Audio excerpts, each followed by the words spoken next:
Então vamos lá. Deixa eu começar a dividir minha tela aqui com vocês. Bom, pessoal, a gente começou aí nossa disciplina, né, com algumas aulas preliminares, com a apresentação da disciplina, né, com formato e tal. Depois a gente eu fiz uma apresentação minha. Vocês responderam umas perguntas aí sobre opiniões de vocês. E a gente teve, acho que 2 aulas sobre uma introdução, né, à disciplina, se não me engano, foram 2 aulas. E uma das coisas que eu comentei para vocês nessas aulas de introdução é que um dos fundamentos, né, um dos pilares assim da ciência política, né, como é que eu vou explicar isso? O que serve de base, né, para o objeto da ciência política, né, uma característica humana, né, de poder fazer escolhas, né, pelo menos dependendo da corrente filosófica, aí vai entender que nós, seres humanos, temos essa possibilidade de fazermos escolhas. E para que a gente possa colocar em prática essa faculdade de fazer escolhas, né, a gente tem alguns processos que a gente faz, algumas etapas que a gente precisa passar antes de efetivamente fazer uma escolha. Então, basicamente, antes de fazer qualquer escolha que seja, a gente, com um maior ou menor grau de consciência, né, a gente precisa elencar à nossa frente, né, visualizar as opções, as alternativas que a gente tem. Quais são os caminhos que a gente pode seguir? E a gente atribui valor para essas alternativas que a gente tem, né, de diferentes maneiras. E aí a gente escolhe, né, a alternativa de maior valor. Né? Essa seria a racionalidade por trás desse processo de uma tomada de decisão. Né? Visualizar, temos caminho A, B, C, D, E. Né? Eu dou uma nota, né? Estabeleço um valor para cada uma dessas alternativas e geralmente a gente escolhe aquela alternativa que a gente considera como sendo a que tem maior valor, que mais vai nos trazer benefícios, que vai ter um retorno mais desejável, né? Que alcança um resultado melhor, né? Dependendo de cada situação que a gente estiver analisando. Só que vejam, né, como eu estou colocando aqui, que essa tomada de decisão, né, precisa dessa métrica, né, pelo menos para ser uma tomada de decisão consciente, né, racional. Precisa dessa medida, precisa desse cálculo que estabeleça o valor para cada uma das alternativas para que a gente possa escolher a melhor delas. Então, para que a gente possa definir qual é a melhor escolha, né, a gente precisa fazer uma análise dessas alternativas. E aí a gente começou, então, o nosso semestre, né, analisando 2 alternativas possíveis, né, entre muitas outras, né, com relação ao que seria uma atitude ética. Né. Eu falei muito aqui, não só nessa aula, como em outras, né, sobre um livro do professor Michael Sandel, né, que se chama Justiça. Cadê? Ah, tá lá no meu quarto. Não estou mais aqui. Justiça, o que é fazer a coisa certa, né, ou qual a coisa certa a fazer. Tem, se vocês, o subtítulo do livro é o que é fazer a coisa certa. Eu acho que no programa de TV que teve nos Estados Unidos, eu disponibilizei para vocês, que tem os links aí no YouTube, eu acho que eles colocam o que é a coisa certa a fazer. Não é basicamente a mesma coisa, não é só trocando a ordem das palavras. Então, ao discutirmos aqui na nossa primeira aula, né, de conteúdo sobre a ética utilitarista e a ética deontológica, a gente estava confrontando 2 perspectivas possíveis, né, sobre o que é fazer a coisa certa numa determinada situação. Só reforçando o que eu estava falando antes, né, não sei se eu deixei suficientemente claro, que essa necessidade de se saber o que é de tomada de decisão, desse processo de tomada de decisão, com o objetivo de se identificar qual seria a decisão mais correta, de maior valor, né, é o objeto, é a base, é o fundamento de todo o objeto da ciência política. Né? E isso a gente pode, dependendo da perspectiva que a gente tiver, né, sobre o que é o objeto da ciência política, vai ter gente que vai dizer que é um estudo só sobre as funções de Estado, né? Então, para a gente poder definir, né, qual é o melhor Estado, quais são as melhores funções, ou a melhor forma de desempenhar as funções que o Estado tem, tem que adotar, né? A gente precisa tomar essa decisão, fazer essas escolhas, visualizar essas alternativas, vemos o estado A, B, C, D, E, né? Atribuímos valor para essas alternativas e, portanto, escolhemos um estado mais desejável e aí analisamos qual o caminho para a gente poder alcançar essa formatação de estado. Mas se a gente quiser pegar a visão mais ampla de ciência política também, onde seria qualquer relação, né, de força, de poder entre dois ou mais indivíduos, né, a gente também pode estabelecer qual é a melhor forma desses indivíduos se relacionarem, né, como é que, se a gente estiver fazendo uma análise mais individual, né, qual é a melhor forma para que um indivíduo alcance melhores resultados ou que coletivamente os resultados alcançados sejam maximizados, né, independentemente da visão de ciência política que a gente adotar.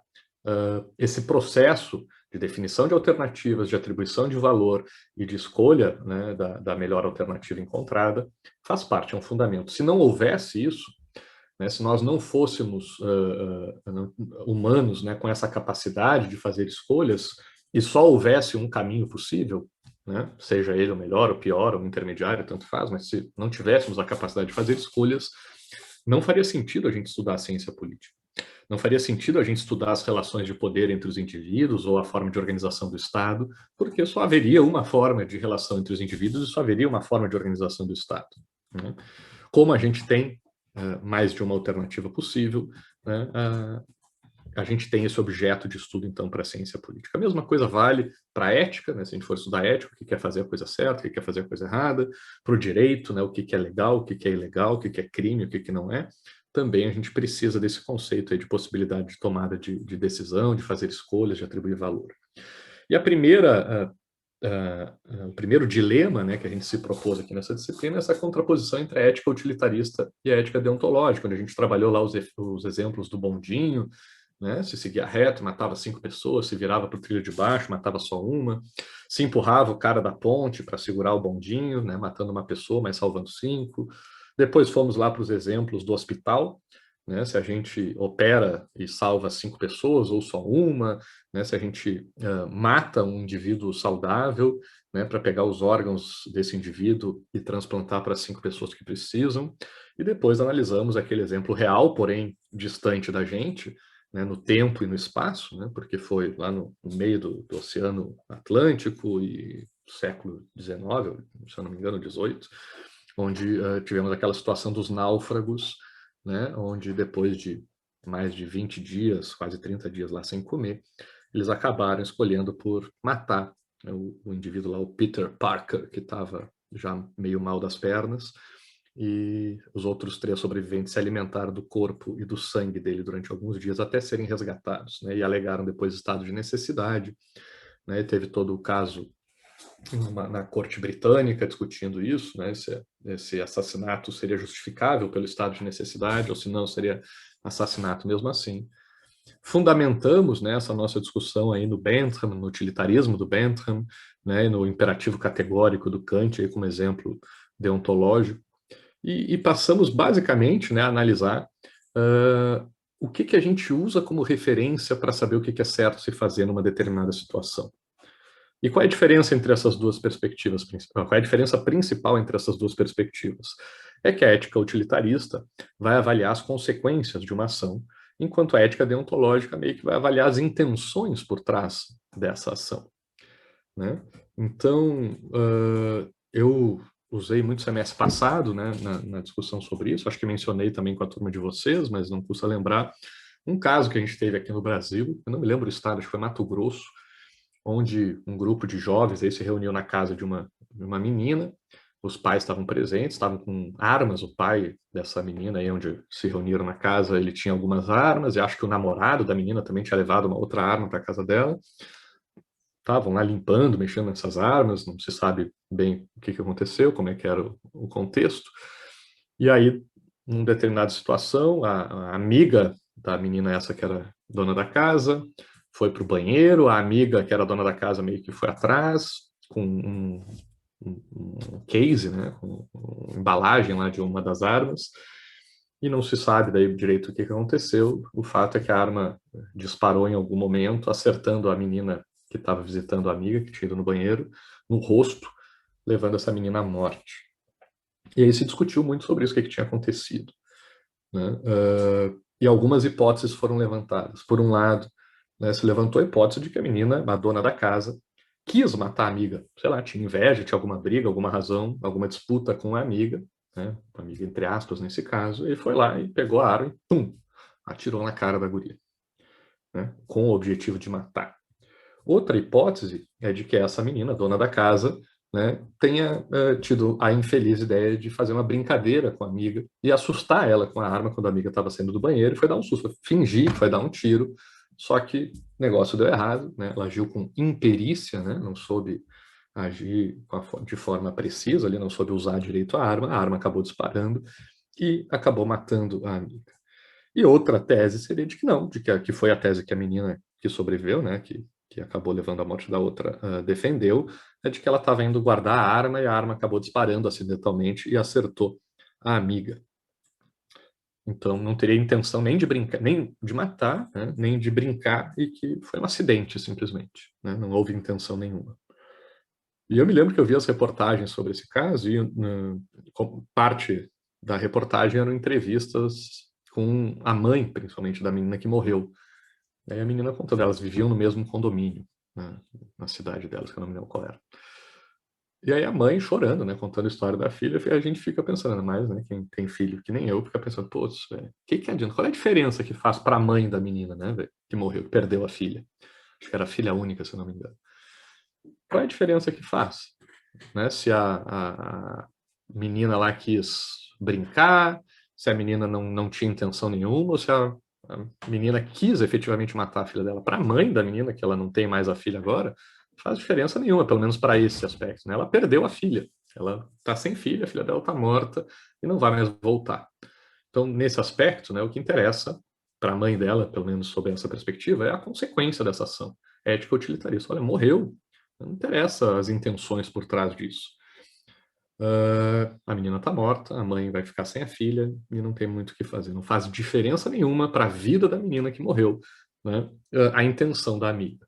Ela, seja a intenção que for, a consequência é a mesma, a menina morreu.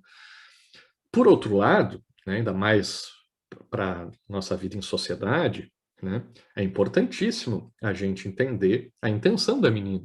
São coisas completamente diferentes. Se a menina foi uma assassina e, né, intencionalmente pegou uma arma e foi lá, atirou na cara da amiga dela sem dó nem piedade, não, uma assassina fria, cruel, né, sem permitir que a outra se defendesse de forma alguma, né, isso é um homicídio qualificado, inclusive. Né? Então, isso é uma coisa bem diferente de uma menina irresponsável, que foi fazer uma inconsequente, imatura, né? Que pega e faz uma brincadeira com uma arma de fogo carregada e que leva à morte da outra. Mas, coitada, a guria não é uma assassina, ela nunca quis matar a amiga, não existia ódio, não existia intenção, não existia dolo, como se fala no direito, né? Não existia a vontade, a intenção de cometer o crime. Foi, né, um homicídio culposo no máximo, né, sem querer, por imperícia, né, mas certamente, se esse fosse o caso, a pena da menina seria muito menor. Né? E outra coisa ainda mais diferente ainda, né, seria se a menina não tivesse intenção nenhuma, a menina é responsável, tá? Ela fez tudo certo e o que aconteceu, sei lá, o que levou a arma a disparar sozinha, né? Um erro mecânico talvez na arma, né? E a menina assim, zero de responsabilidade sobre aquilo, ela fez tudo certo, foi botar o negócio no lugar certo, com todo o cuidado, tomou as medidas de segurança necessárias, por algum azar, que às vezes acontece, né? Levou à morte da menina. Também uma consequência, para a menina que sobreviveu, uma consequência muito diferente. Devemos deixá-la solta, devemos prendê-la por pouco tempo, para ela aprender a não brincar mais com isso, ou devemos prendê-la por muito tempo, porque afinal trata-se de uma homicida. Para a menina que sobreviveu, faz muita diferença, né? E para a sociedade faz muita diferença a intenção dela, né? Como a gente vai lidar com ela. Então a ética deontológica é muito importante nesse aspecto, né? Entender o objetivo da menina por trás.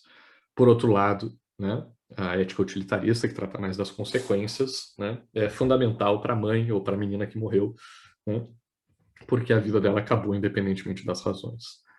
E aqui a gente vê uma dificuldade muito grande, né, de definir um princípio moral, um princípio ético único para resolver as diferentes situações que a gente trabalhou, do bondinho, do hospital e dos náufragos.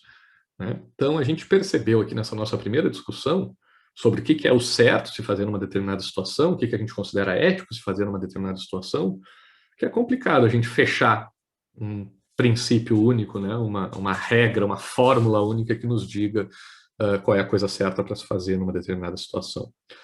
É possível que numa determinada situação a gente se deixe levar mais pelas consequências, é possível que numa determinada situação a gente se deixe levar mais pelas motivações, né, pelas intenções que regem aquele ato, certo? E aí a gente já começou a ver um pouco da complexidade aqui, da dificuldade dos temas que a gente ia trabalhar. Mas a gente passou para um segundo tema, né? Parecido, de certa forma, alguns autores consideram quase que sinônimos, outros trazem alguma distinção mais marcada, mas para a nossa discussão aqui, acho que não faz muita diferença entre ética e justiça, ou o que é a coisa certa a se fazer, né, ou ações desejáveis, né, são conceitos que se confundem.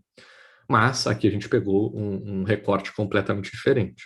Para analisar a justiça, a gente pegou duas perspectivas que tratam sobre a forma de se distribuir bens, recursos e honras, né, e cargos dentro de uma sociedade.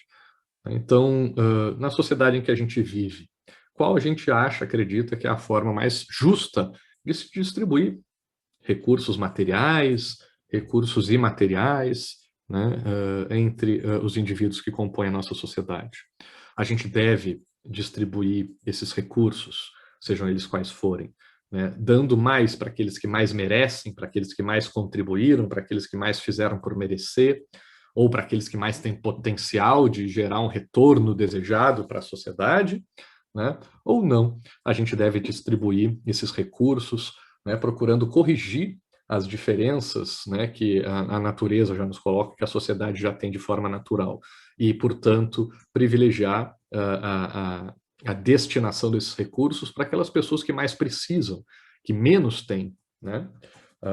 Ou seja, a lógica oposta, né, da justiça anterior. E nesse sentido a gente discutiu aqui um pouco sobre essa diferença prática aqui entre se seguir uma ideia de justiça premiativa, onde a gente vai premiar aqueles que mais contribuem, aqueles que mais produzem, aqueles que mais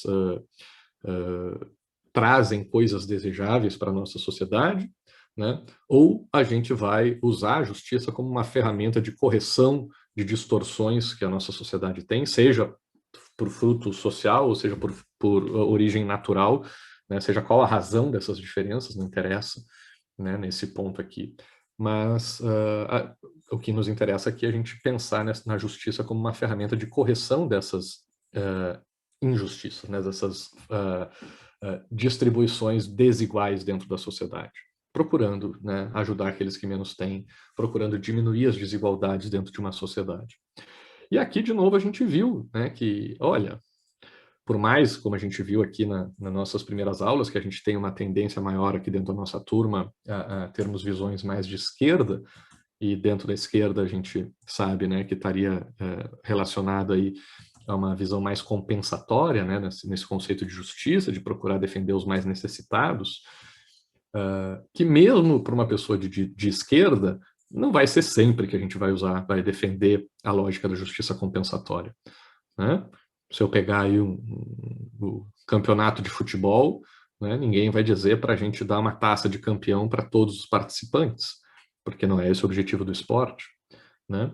Se a gente pegar aqui a nossa disciplina, né, agora chegamos no final do semestre, tem gente que já está com SS, né, e tem gente que não apareceu no semestre todo. Tem um ou dois caras lá que nunca vi, que nunca apareceram, não fizeram nada na disciplina, vão ser reprovados. O que vocês acham aí, quem está com SS, de vocês abrirem mão do SS de vocês, ficarem com MM, eu pegar essa nota de vocês e transferir para essas pessoas que não fizeram absolutamente nada na nossa disciplina? A gente não sabe por que essas pessoas não fizeram nada na disciplina. Pode ser que sejam pessoas, né, que a gente chama de vagabundos, né, não querem nada com nada, o cara estava matriculado, tem tudo, todas as condições de cursar a disciplina, mas não quis, não estava afim, preferiu dormir, preferiu ver sessão da tarde, preferiu sair para namorar, preferiu ficar jogando videogame, sei lá, não fez.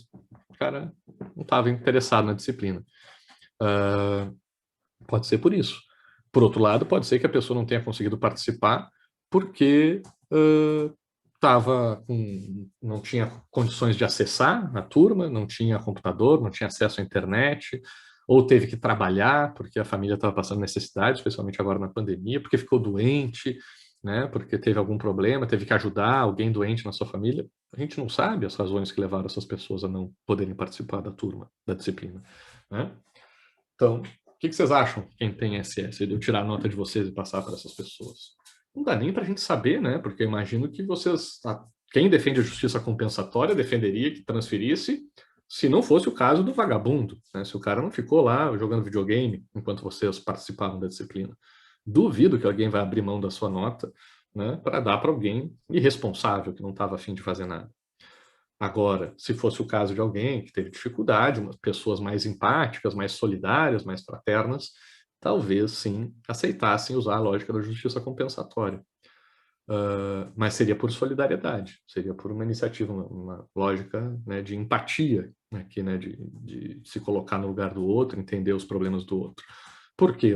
Não tem nada numa disciplina que obrigue alguém a seguir essa lógica. Pelo contrário, uma das principais funções de uma turma, né, de um curso, de um professor, aqui no meu caso, né, é essa avaliação. É dizer para vocês, olha, fulano de tal teve um aproveitamento, uma participação mais satisfatória na disciplina, né? Participou mais, contribuiu mais, entregou os trabalhos, né, demonstrou alguma forma de aprendizado, de absorção dos conteúdos, do que outros, né? Então, existe inerentemente, né, uma disciplina, um curso, né, que tem a nota, pelo menos, né, a ideia de premiação, né, de se dar mais para quem produzir mais, né? E por mais que possa parecer assim uma lógica bem liberal, bem materialista, talvez até capitalista, essa justiça premiativa, né? Porque a gente está acostumado a ver no nosso mundo de hoje em dia, na sociedade onde a gente vive, que esse prêmio ele é dado não necessariamente para aquelas pessoas que mais contribuem para a sociedade. Tem gente que vende, sei lá, junk food, né? Comida, sei lá, não saudável, que faz mal até para a pessoa. Tem gente que vende cigarro, né? Sei lá, álcool, né? E coisas que podem fazer mal para a nossa saúde e que ganham muito dinheiro com isso, né? Então, a premiação dentro da nossa sociedade, né, com base nessa lógica da justiça premiativa, nem sempre está alinhado aos valores que a nossa sociedade tem, né? Às vezes a gente premia alguém que é eficiente, sei lá, em produzir coisas que a sociedade deseja, sim, porém que não seja a coisa mais benéfica para essa sociedade, mas a gente premia mesmo assim, né? A gente recompensa, a gente, né, compra, a gente, sei lá, dá like, a gente segue, a gente dá visibilidade para as pessoas que nem sempre são as que mais contribuem de forma positiva para a sociedade. Mas vamos considerar uma sociedade mais idealizada aqui, né? Não seria bacana se a nossa sociedade premiasse, por exemplo, aquelas pessoas, em vez de dar dinheiro para quem vende cigarro, que a gente desse dinheiro, mais dinheiro, que a gente fizesse justamente das pessoas mais ricas da nossa sociedade, aqueles que mais fazem caridade, aqueles que mais ajudam os necessitados, né? Aqueles que mais contribuem, né, para o bom funcionamento da sociedade, para o bom desenvolvimento, que ajudam, em vez de fazer cigarro, fazem remédios que combatem, sei lá, o câncer no pulmão, né, que ajudam a produzir formas de colaboração e de vida mais saudáveis e mais positivas para todo mundo. Não seria bacana, né, a gente premiar essas pessoas? Não seria bacana a gente usar a justiça premiativa, né, dentro dessa sociedade e valorizar as pessoas que façam coisas bacanas, boas para a sociedade, né?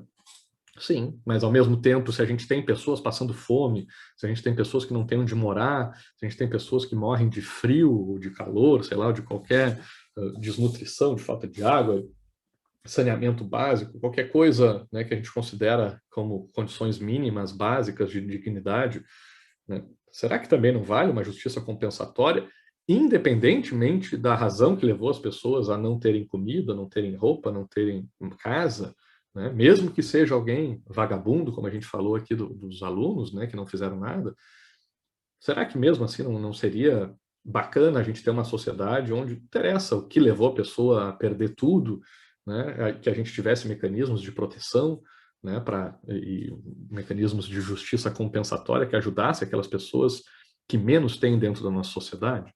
A gente né, acabou de uma forma ou de outra aí nessa nossa discussão sobre os conceitos de justiça, percebendo, ou pelo menos levantando, né, situações onde as duas lógicas são cabíveis.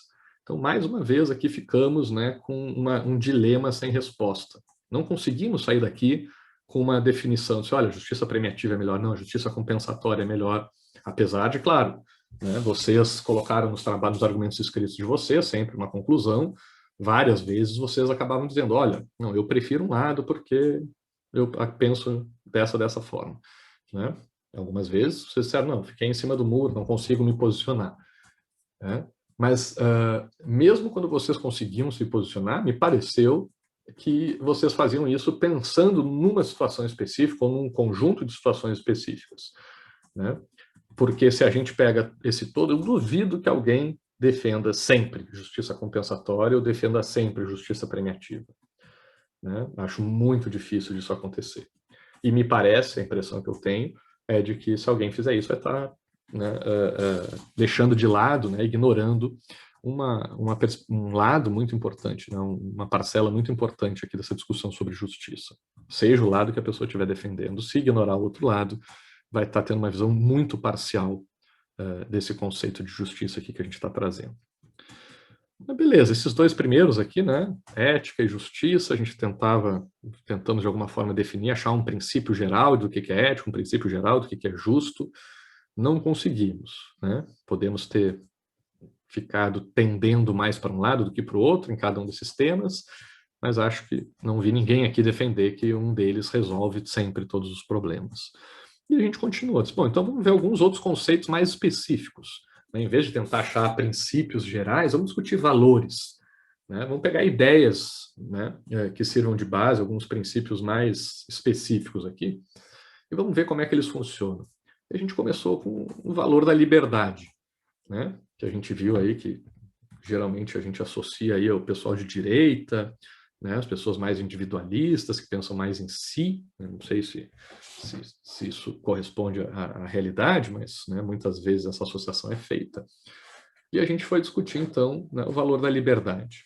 Enquanto a gente discutia liberdade, primeiro a gente viu que, cara, é difícil da gente acreditar que a gente tem essa capacidade, né, de exercer liberdade enquanto livre-arbítrio, né? Pelo menos, né, o complicador de que, e isso é uma discussão bastante filosófica, né, uma reflexão bastante profunda, assim, até a gente chegar nesse ponto, apesar de muita gente já ter feito isso, disso ser um assunto assim super debatido, super consolidado, não estou inventando nada aqui, isso vem, né, quase que desde sempre, junto com a filosofia, essa discussão sobre livre-arbítrio, né? Então, temos os mais diversos autores discutindo sobre isso. Mas se a gente quiser acreditar no livre-arbítrio, né, vamos deixar de lado, tudo bem. Né, não precisamos entrar naquela discussão sobre se existe ou não livre-arbítrio. Mas vamos só ter a clareza, vamos trazer junto com a gente para essa discussão sobre liberdade como livre-arbítrio, que para isso a gente já está dando uma forçada na barra, a gente já está precisando acreditar em coisas que não são a explicação mais simples. Né? A explicação mais simples é aquela lógica, né, de que a gente simplesmente é consequência das causas que nos precedem. De que a gente, como tudo que a gente vê na natureza aqui, é uma relação de causa e efeito, né, materialista, né, onde os fenômenos que antecedem algo explicam, né, são a causa, né, dos fenômenos seguintes. E isso valeria tanto, sei lá, para um galho que fica podre numa árvore e cai em determinado momento, né, porque a árvore quis derrubar o galho, porque simplesmente a matéria foi se alterando física e quimicamente até o ponto que o galho ficasse podre e caísse por causa da gravidade e outras questões assim, mas não teve vontade nenhuma envolvida, né?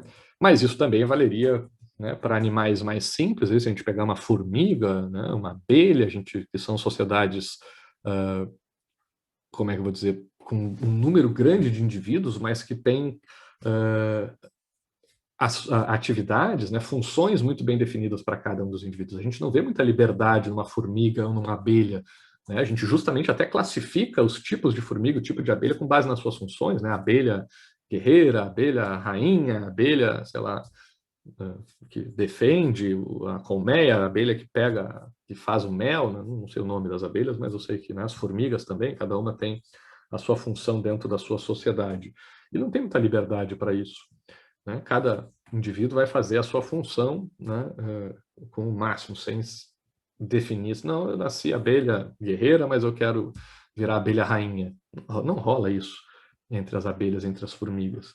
E a gente acha, então, que o formigueiro, né, e a colmeia seguem essa lógica também de causa e efeito, e que não tem muito livre-arbítrio ali dentro, né? As pessoas, os indivíduos, né, dessas espécies nascem para aquilo que elas nasceram e fazem aquilo e deu. Não tem muita reflexão sobre isso, muita liberdade para decidir o que fazer.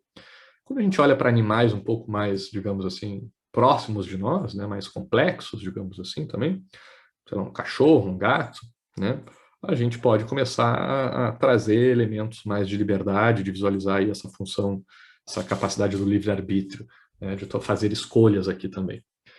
Mas, né, qual é a diferença do cachorro, do gato para a abelha, para a formiga e para o galho da árvore? Né? E o que nós, se é que vocês acreditam, né, que o cachorro e gato têm livre-arbítrio, mas mesmo para quem acha que não, cachorro e gato também só segue as leis da natureza, faz o que tem que fazer, né? O que faz de nós, pelo menos seres humanos, diferentes disso tudo? Por que nós temos que os outros animais e as outras coisas no mundo não têm? Porque a gente está vendo que tudo é guiado por essa relação causal, material, né? Essas leis físicas aí determinando o que acontece no mundo. Para acreditar nisso, a gente precisa acreditar num outro mundo, né? Seja o mundo do espírito, da alma, né? Sei lá, o mundo das ideias, que nem dizia Platão, né? A gente precisa de uma outra dimensão que esteja isolada, né? Como é que eu vou dizer? Imune, né? A essas influências do mundo material. Né? Para que eu possa ter fome e não roubar o sanduíche do meu vizinho, né, eu preciso de alguma coisa que me diga, olha, Maurício, não é porque tu tá com fome que tu vai pegar aquele sanduíche ali porque tu sabe que ele é do vizinho. Né? De onde vem isso? Né? Vai ter explicações naturais que vão me dizer, olha, eu só faço isso porque tu tem medo de apanhar do cara, então tu não é bobo, né? Não tem controle nenhum, é só, né, uma relação de causa e efeito. Né? Vai ter outros que vão dizer, não, eu racionalmente entendo que isso é melhor, eu não roubar o sanduíche dele porque eu não quero que ele roube o meu, então eu controlo, né, o meu corpo físico, os meus desejos, como diz Kant, né, e me baseio na minha vontade racional, pensada, refletida, e controlo as minhas inclinações físicas do corpo. E assim eu posso dizer que eu tenho liberdade. Massa, beleza. Então vamos seguir essa linha aqui. Não vamos questionar o livre-arbítrio, vamos acreditar que temos alguma coisa. É complicado disso existir. É difícil, né, a gente justificar esse caminho, porque a gente vai ter que trazer uma noção de alma, de espírito, de mente, né, do mundo das ideias, de alguma outra dimensão além da que a gente vive, além do mundo material onde a gente vive. Beleza, vamos seguir por ela. Vamos seguir por esse caminho. Mesmo assim, né, quando a gente fala em liberdade, e eu poder fazer o que eu quiser, se eu quiser pegar o sanduíche do vizinho ou não, né, cara, eu preciso, quando eu vou pensando, né, na liberdade, assim como essa possibilidade de fazer o que eu quero, né, de sem ter nenhuma restrição, sem nenhuma resistência, sem nenhum obstáculo a eu fazer o que eu tenho vontade de fazer, eu acabo criando um problema, né? Seja no âmbito individual, seja no âmbito coletivo. Né?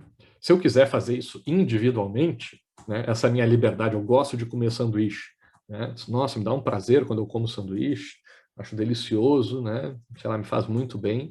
Então, eu vou comer um sanduíche. Só que se eu tiver sanduíches ilimitados, né, um número muito grande de sanduíches, e eu ficar comendo sanduíche porque eu tenho vontade de comer sanduíche, né?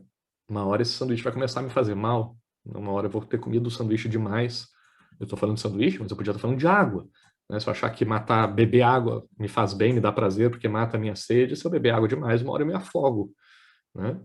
Posso estar falando, sei lá, de qualquer substância. Eu falei do cigarro, do álcool, qualquer droga, né, que me dê prazer. Né? Se eu usar demais, vou chegar a uma overdose, posso até vir a morrer. Né? Se eu estiver falando, sei lá, de jogar futebol, jogar videogame, passear no sol, nadar, pegar onda no mar, dançar, qualquer coisa, véio, que me dê prazer, sexo, qualquer coisa, véio, que dê prazer e que a gente goste. Se a gente fizer demais, uma hora a gente morre disso. Né? Se a gente só ficar focado em ter prazer, em ter prazer, em ter prazer, em ter prazer, seja do jeito que for, uma hora a gente vai de tanto dançar, uma hora eu vou cair duro, véio, e vou ter que ir para o hospital. Vai me fazer mal isso, de tanto eu dançar.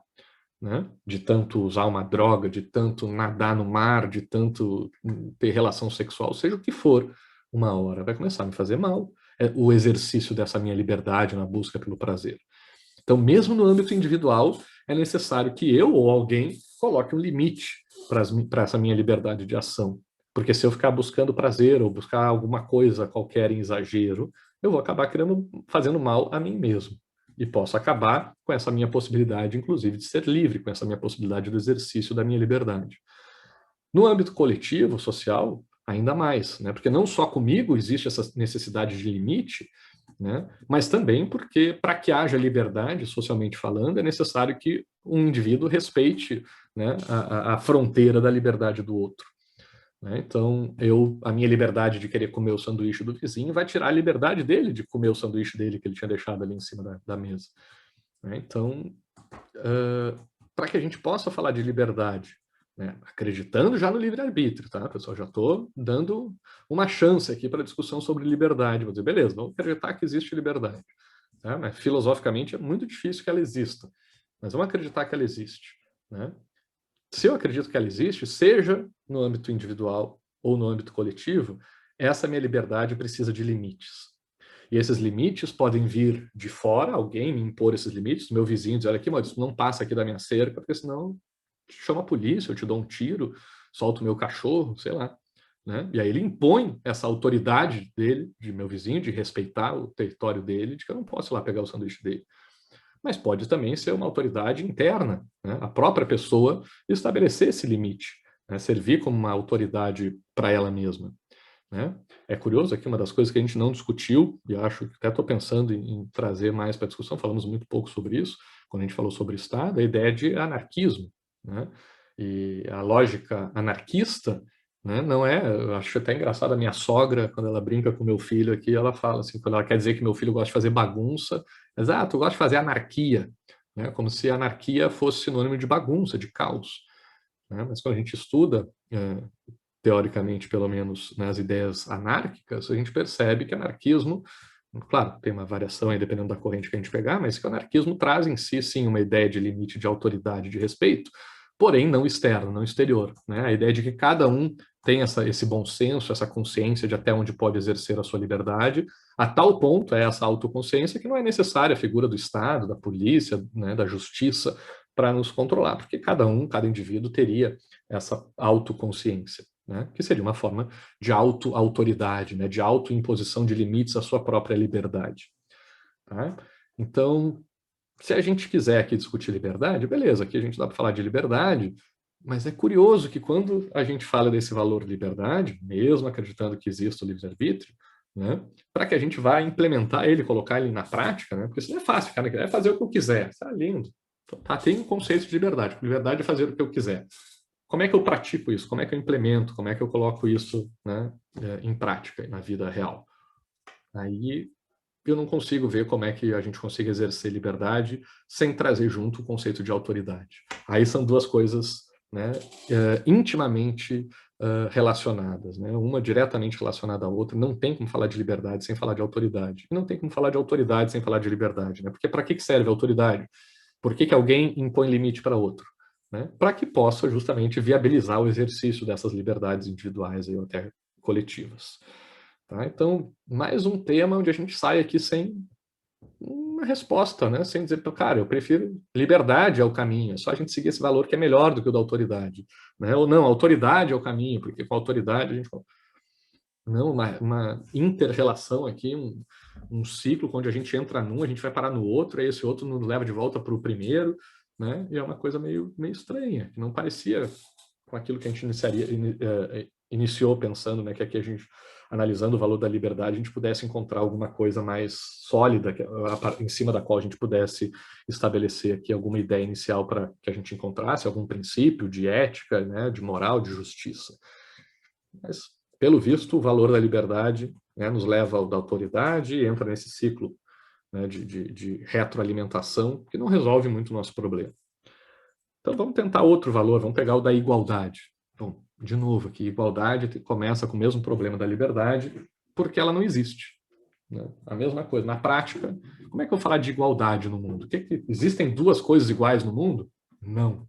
Essa é a resposta. Não existe nada, não existe nenhuma coisa que seja igual a outra. Não, vocês não vão encontrar nunca duas coisas, dois objetos iguais, idênticos no mundo. Porque, como eu falei para vocês, sei lá, vamos supor que a gente consiga, né, no nível dos átomos, né, fazer dois objetos perfeitamente iguais, né, com a mesma quantidade de átomos, prótons e elétrons, exatamente distribuídos da mesma forma, identicamente, né, perfeitos, assim, perfeitamente idênticos. Né? Mesmo assim, né, se a gente colocasse um do lado do outro e eles fossem idênticos, um estaria à esquerda, outro estaria à direita. Ou um estaria em cima, outro estaria embaixo. Eles não estariam ocupando o mesmo espaço. Né? Então não seriam iguais em tudo. Não tem como duas coisas serem iguais em tudo. Mais ou menos naquela lógica lá da liberdade também. Né? Mas aqui eu acho que é até meio mais óbvio que a igualdade total não existe. Né? Ali o livre-arbítrio, a gente não sabe, né, se ele pode existir ou não. Né? A igualdade, a gente pode criar critérios de igualdade, né, elementos, recortes, né, que nos permitam estabelecer relações de igualdade, mas, né, acreditar que existam duas coisas iguais é um engano, né, porque alguma coisa elas vão ser diferentes, e talvez essa pequena diferença, né, entre uma coisa e outra, né, que nem a gente fala, aquele 1%, né, que acaba fazendo toda a diferença. Né? Nossa diferença aqui dos nossos genes aí para os primatas aí mais próximos da gente é, sei lá, acho que é menos de 1%, né? Coisa muito pouca. E faz um chimpanzé um ser humano. Né? Então, pequenas diferenças aí na formulação da organização, na composição de objetos e principalmente de seres fazem uma grande diferença. Entre nós, seres humanos, não tem nenhum ser humano igual ao outro, somos todos diferentes. Né? Mas sim, né? Beleza, vamos deixar de lado essa discussão também filosófica da igualdade, vamos considerar que é possível a gente criar critérios de igualdade. Né? Eu tenho aqui, sei lá, um chimarrão e um copo de água. Né? São completamente diferentes. Uma coisa é uma cuia com erva dentro, com uma bomba. Eu boto água quente, tem um formato, é feito de um porongo, que é, né, um tipo de fruto. O outro é um copo plástico, né, pintado, não sei o quê, com água gelada dentro. São totalmente diferentes. Né? Mas eu posso considerar que eles são iguais, né, no sentido de que os dois estão aqui em cima da minha mesa, os dois são objetos que são meus, os dois eu uso para ingerir líquido, água, né? Um quente e outro frio, mas nos dois casos é água. Então, ao analisar dois objetos diferentes, ou dois seres diferentes, ou duas situações diferentes, né, que vão sempre ser diferentes, porque não existem dois iguais, a gente pode tanto focar em elementos de igualdade, quanto focar em elementos de diferença, de diversidade. Né? E como é que a gente explica o que é uma coisa igual à outra? É aquilo que eles não têm de diferentes. Né? O que o chimarrão e o copo d'água têm em comum? Olha, eles são do Maurício.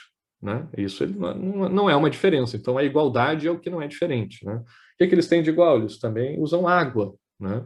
É o que eles não têm de diferente. É assim que eu acho a igualdade deles. Mas como é que eu acho a diferença também? É vendo que eles não têm de igual. Né? Eles, é feito de porongo, que é um tipo de fruto, né, a cuia. O outro é feito de plástico, tem um processo industrial por trás. Né? Então, nisso eles não são iguais, e assim encontra a diferença. De novo, aqui a gente cai numa lógica parecida, né, com a discussão anterior, que a igualdade e a diversidade são, assim como a liberdade e a autoridade, são valores que, quando a gente fala sobre eles, acabam nos levando, né, para falar de igualdade, a gente é levado a falar sobre diferença ou diversidade. Para falar de diferença ou diversidade, a gente precisa falar sobre igualdade. E parece que a mesma lógica do exemplo anterior se repete aqui. Né? Óbvio que a gente pode buscar uma maior igualdade, uma menor desigualdade, né, numa determinada situação, mas para definir o que é isso, para dizer o que é, né? Eu quero que duas pessoas, sei lá, o João é Maria, né? O João é rico, a Maria é pobre. Eu quero diminuir a desigualdade entre eles, né? Como é que eu faço? Então eu vou tentar achar uma forma de dar mais recursos, né, materiais aí para Maria, porque ela é pobre, o João é rico. Ou diminuir, né, os recursos do João para que eles se aproximem. Como é que eu faço isso? É dando emprego para Maria? É cobrando imposto do João? Né, tirando, se apropriando, desapropriando as propriedades aí do João e dando para Maria? Para fazer isso, a gente precisa estabelecer alguns critérios, né? E para estabelecer esses critérios, a gente precisa fazer esse recorte, definir quais são os elementos de igualdade e de diferença. João e Maria são seres humanos. João e Maria estão vivos. João e Maria têm 2 pernas e 2 braços. Eles são iguais. E, por um lado, a gente vai defender que eles são iguais, para defender que ambos têm que ter garantidos os seus direitos humanos básicos, né? Ambos têm direito à vida, ambos devem ser respeitados, devem ter suas liberdades respeitadas, né? Ambos merecem poder participar da sociedade, né? Porém, eles são diferentes. Será que o João ficou rico porque é um cara muito caridoso, fez muita coisa pela sociedade, a sociedade valorizou isso e por isso o João ficou rico? Será que a Maria ficou pobre porque ela ficou vendo sessão da tarde, não assistiu às aulas do professor e depois não quis trabalhar e não fez nada? Né? Esse tipo de diferença a gente vai querer corrigir de que forma? Né? Porque a gente vai precisar também usar tratamentos diferenciados para poder ir em busca da igualdade. A gente vai precisar usar ferramentas de desigualdade para poder alcançar a igualdade ou diminuir essa desigualdade. Né? Então, para tudo, para isso, para tratar a igualdade e diversidade, a gente tem que fazer recortes, estabelecer critérios de igualdade e diferença, e como a gente está vendo, o conceito de igualdade leva ao conceito de diferença, o conceito de diferença leva de igualdade, e acaba também, de novo, entrando aqui em valores, conceitos que se retroalimentam, que um leva ao outro e que parece também não servir de pilar, né, para a gente sustentar o estabelecimento de algum critério que organize as nossas ideias. Por outro lado, quando a gente estudou o conceito, né, entre direita, a classificação, né, entre os critérios que se usam para classificar as correntes de direita e de esquerda, ou de esquerda e de direita, as ideologias, né, as visões de mundo, os ideais políticos, né, as correntes políticas, ideológicas, seja lá como a gente queira chamar isso, a gente viu que os autores costumam usar aqueles valores anteriores que a gente acabou de trabalhar como base para definir o que é esquerda e o que é direita. Né? O Bob nos dizia que para definir alguém de esquerda seria alguém que prioriza a busca pela igualdade ou pelo menos a diminuição da desigualdade. Né? E que esse seria o principal critério para a gente saber quem é de esquerda. E quem é de direita não estaria muito preocupado com isso, não priorizaria isso, porque entenderia que as pessoas são naturalmente diferentes e que seria um erro da sociedade tentar igualá-las ou diminuir essas diferenças. Né? Então, a forma de lidar, a forma de entender o conceito de diferença e de igualdade, teoricamente, né, de acordo com alguns autores, é o que define essa distinção entre direita e esquerda. É assim que a gente se identifica, se rotula e rotula os outros, né, e as outras coisas, as outras correntes, as outras ideias à nossa volta na sociedade. Então, como é que é? Vamos pensar aqui. Então, aqui a gente está discutindo um conceito que a gente justamente debateu, né, a utilidade deles, e eu acho, a impressão que eu tenho todos os semestres aqui que eu discuto isso, é que os meus alunos e as minhas alunas têm uma tendência muito forte a defender essa classificação. Eu confesso que eu, antes de estudar mais sobre isso, eu já era meio crítico, eu não gostava muito dessa ideia dessa classificação de ideologias, achava que a gente tinha que se posicionar caso a caso. Eu disse, não, peraí, não vou predefinir se eu sou de esquerda ou de direita, depende da situação. Né? Estudando mais, eu percebi que sim, que, peraí, por mais que eu queira ser crítico, eu tenho que reconhecer que isso aqui funciona para algumas coisas, isso aqui serve para algumas coisas.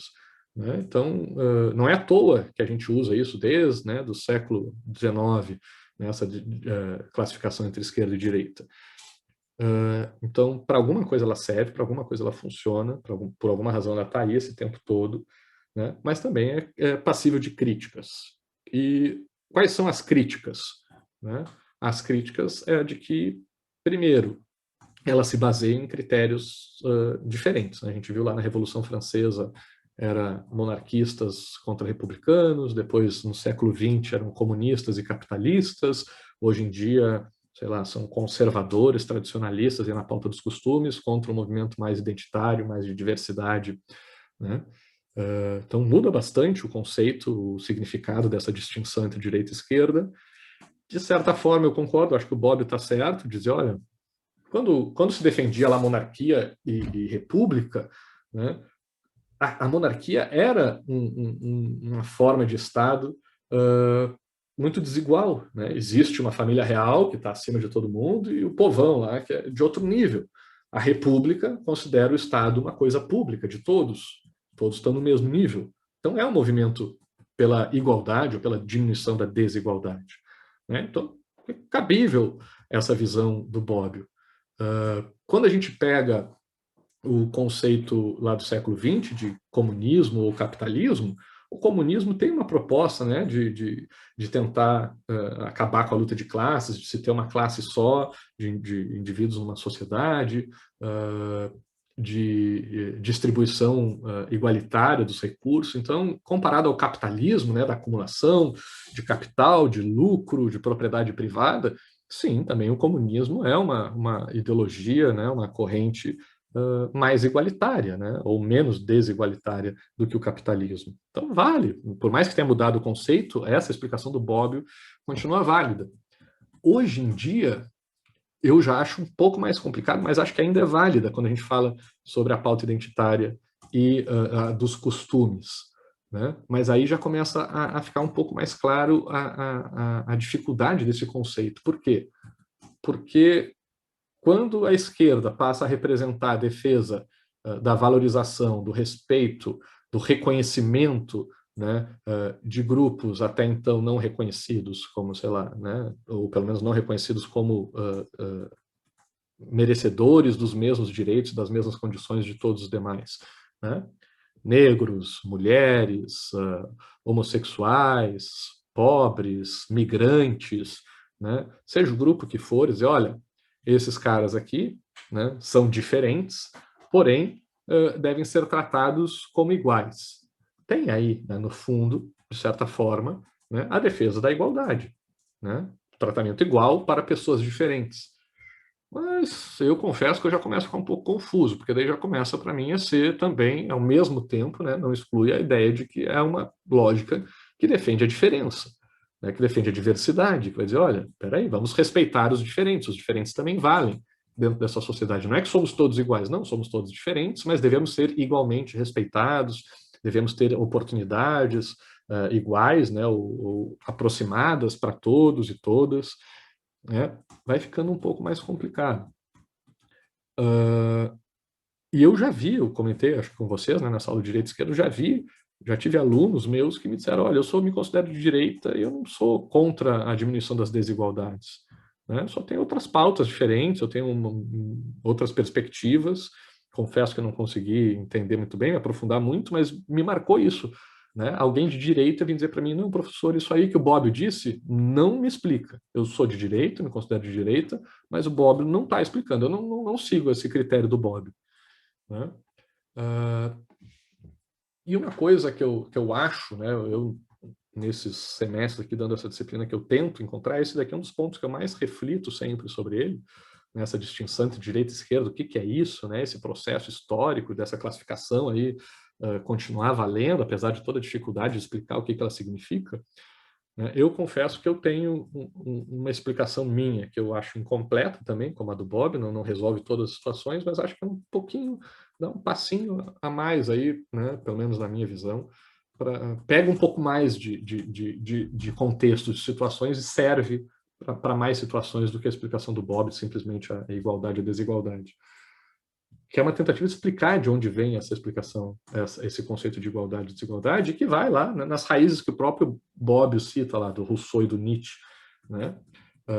Do que? Eu classificaria essa distinção entre direita e esquerda, né, como sendo, né, explicaria ela como sendo uma diferença entre uma visão mais idealista e uma visão mais realista do mundo, ou naturalista do mundo, né?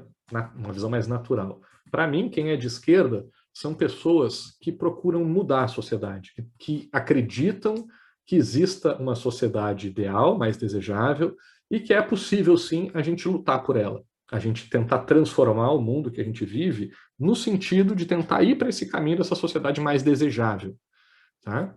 Então, nessa minha perspectiva, para mim, né, a forma que eu entendo direita e esquerda, é o seguinte: quem é de esquerda são aquelas pessoas que lutam para mudar a sociedade, né, no sentido de uma sociedade idealizada, que não é a que existe, não é a que a gente tem, é diferente da que a gente tem, né, e teoricamente a pessoa acredita que essa sociedade é melhor do que a que a gente tem. Tá? Por outro lado, quem for de direita seria uma pessoa que pensaria o seguinte: olha, tudo bem, eu até concordo contigo que essa sociedade aí que tu me diz, de quem é de esquerda, seria melhor, uma sociedade menos desigual, né, onde todos tivessem mais oportunidades. Eu até concordo, eu acho que é isso que o meu aluno lá estava dizendo, quando dizia: olha, eu não sou contra essa visão de igualdade aí. Mas eu não acredito muito nisso. Mas eu acho que é um pouco do que o Burke dizia, né, sobre o Rousseau, né, que era o teórico de gabinete, né, um pouco assim, cara, isso é idealismo, mas o mundo não é assim, mas o mundo é desigual. Né? Muito bonita essa visão de mundo de vocês, mas na prática não funciona. E a gente vê isso na prática, né, quando a gente analisa um projeto de esquerda, pelo menos lá do século XX, o comunismo, né, acabou virando comunismo utópico, né, porque a teoria comunista se demonstrou muito diferente da prática comunista, onde se tentou implantar esses regimes. Então, pessoal, a impressão que eu tenho é que quem é de direita é alguém mais naturalista ou realista, que diz: olha, as coisas são assim, a gente meio que tem que aceitar. É uma pena, né? Não é que eu estou defendendo, não estou dizendo que azar dos pobres, que morram, mas é assim que é a natureza. E ficar se esforçando para tentar combater isso é perda de recursos, a gente só vai ficar lutando contra o inevitável. A natureza é assim, não vale a pena a gente se esforçar para mudar a natureza desse jeito. Enquanto quem é de esquerda diz: não, vamos lutar sim, porque a gente acredita no mundo ideal, nessa utopia, né, nesse mundo mais justo, mais igualitário, né, então devemos lutar por ele. Então vejam que eu não estou negando a explicação do Bob, mas eu estou tentando contextualizar um pouco mais especificamente, eu acho, de onde viria essa busca pela diminuição das desigualdades da esquerda ou essa aceitação das desigualdades da direita, que está também, como eu disse, né, diretamente ligada à ideia do Rousseau, da luta dele contra as desigualdades, a visão de que, olha, a natureza é igual e a sociedade que desiguala as pessoas, né, o estado de natureza, as pessoas são livres, justas e bondosas, né, e a sociedade que vai desvirtuando essas pessoas, e, portanto, a gente deve atacar essa sociedade que desvirtua, que desiguala as pessoas, esse estado, né, autoritário, esse Estado baseado na propriedade privada que vai fazer com que os ricos sejam cada vez mais ricos e os pobres cada vez mais pobres. Por outro lado, né, alguém como Nietzsche vai dizer: olha, não, as pessoas já nascem desiguais, já são diferentes naturalmente, a natureza que faz isso, a sociedade erra, né, ao tentar ficar gastando recursos aí para tentar diminuir essas desigualdades, mas a natureza é assim, não tem muito o que fazer, né, temos que aceitar isso, né, então não vale a pena a gente lutar por essa sociedade mais igualitária, por mais que eu possa até aceitar que fosse mais aceitar ou não, né? Nietzsche não concorda com isso, mas eu poderia até ser de direita e aceitar, que nem o meu aluno esse, dizendo: olha, eu gostaria que o mundo fosse mais igualitário, mas eu acho que o mundo não é, então não dá, né? Então é perda de tempo. Importante aqui, pessoal, a gente esclarecer uma coisa, que seja usando o meu critério aqui de idealismo e realismo, ou usando o do Bob, o de igualitário ou desigualitário, não existem os extremos aqui. Ninguém, o Bob deixa claro isso, e eu vou colocar aqui para mim, que não existe alguém que seja totalmente idealista. A pessoa, para ser idealista, ela tem que pelo menos partir do mundo real e dizer: olha, desse mundo eu quero mudar tudo no mundo. Né? Mas ele tem que partir, tem que pelo menos se basear na realidade para dizer o que ele quer mudar. Né? E não tem como a pessoa também ser totalmente realista, né? E dizer: olha, a realidade é essa, não muda nada, porque a realidade também tem em si o tempo, né? E a mudança, a transformação faz parte da realidade. Então o mundo já se transforma naturalmente, mesmo que a gente não faça nada, não queira, né? O tempo passa, a gente vai ficando mais velho, uma hora a gente morre e o mundo mudou, né? Então não tem como manter o mundo sempre o mesmo, né? Negar qualquer forma de mudança, isso é inviável. Assim como não tem alguém defender a igualdade para tudo ou a diferença para tudo, como dizia o Bob. Então, pessoal, imaginem aquela nossa linha, né, de esquerda e direita que a gente colocou, que o Bob colocou, e eu estou trazendo aqui em outros termos, mas sem os extremos, onde a gente não sabe o fim dessa linha. Tá? Então, imaginem uma régua, só que a gente não tem o zero da régua e nem o último número da régua. A gente não sabe onde a régua começa e onde a régua termina. E essa é a régua que a gente usa para estabelecer o que é direita e o que é esquerda. E por isso que a esquerda e a direita mudam ao longo do tempo. Porque como não tem extremos, tudo é uma questão de balanceamento, né, dentro de um espaço que a gente não sabe as fronteiras, né? Exemplo prático disso, nos Estados Unidos, o Biden virou político de esquerda, né? Virou um representante de esquerda, um cara, né, que teoricamente ali era um centro-direita, alguma coisa assim, né? Hoje em dia a gente pode ver no Brasil um Rodrigo Maia, ou até um Dória, né, pelo menos em comparação ao Bolsonaro. Imaginem vocês se o Bolsonaro se reelege e, sei lá, se a gente vê essa situação que a gente tem hoje, né, sei lá, os filhos dele começam, né, a manter, entram no lugar dele, ou sei lá, alguém, né, desses seus seguidores aí continuam assumindo o poder, e a sociedade brasileira se mostra, né, mais bolsonarista, mais dessa direita ou extrema direita, sei lá, do que se imagina, né, e se consolide essa visão por mais tempo. Daqui a pouco, pessoal, um Dória, né, um Rodrigo Maia vai ser alguém de esquerda.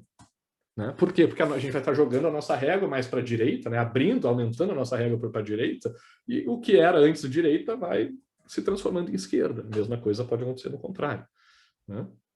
A mesma coisa podemos fazer, né? Como, por exemplo, o Fernando Henrique, um PSDB, uma social-democracia do PSDB, né? Ser considerada direita, né? Porque a esquerda cresce mais para um lado, porque a gente tinha mais governos de esquerda.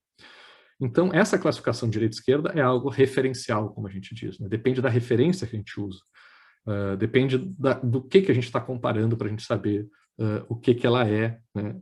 E o que ela não é. Quem que é de esquerda, quem que é de direita, é muito difícil. Eu acho que não serve de nada essa classificação esquerda-direita para a gente voltar no tempo e dizer, sei lá, Napoleão era de direita ou era de esquerda, né? Claro que dá para a gente usar critérios e tentar definir isso, mas a gente vai usar o quê?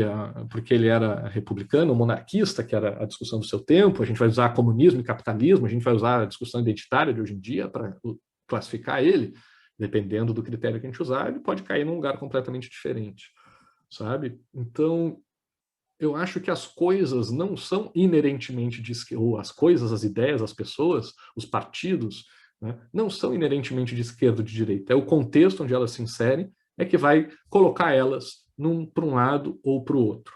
Né? E a gente vai poder dizer o que significa ser de esquerda ou de direita, se é monarquista, republicano, identitário, ou conservador, tradicionalista, né? E aí, com base nos elementos que a gente tiver à nossa volta, no nosso contexto, a gente vai poder definir quem é de que lado. O que é o que. Aí sim a gente vai poder dizer, porque existe de verdade, porque existe na realidade grupos que vão defender mais movimentos de diminuição de desigualdade e outros que vão dizer, não, as coisas são assim, deixa assim, porque não tem muito o que fazer. Né? Seja essa classificação do Bob ou a minha aí de idealismo e realismo. Tá? A mesma coisa vale para o conservadorismo e progressismo, né, pessoal? A gente viu lá, cruzando aquele outro valor lá de liberdade, com a classificação de direita e esquerda, que a gente pode também entender os extremos, né? Quem são os extremos, direita, extrema esquerda, ou centro-direita ou centro-esquerda, né?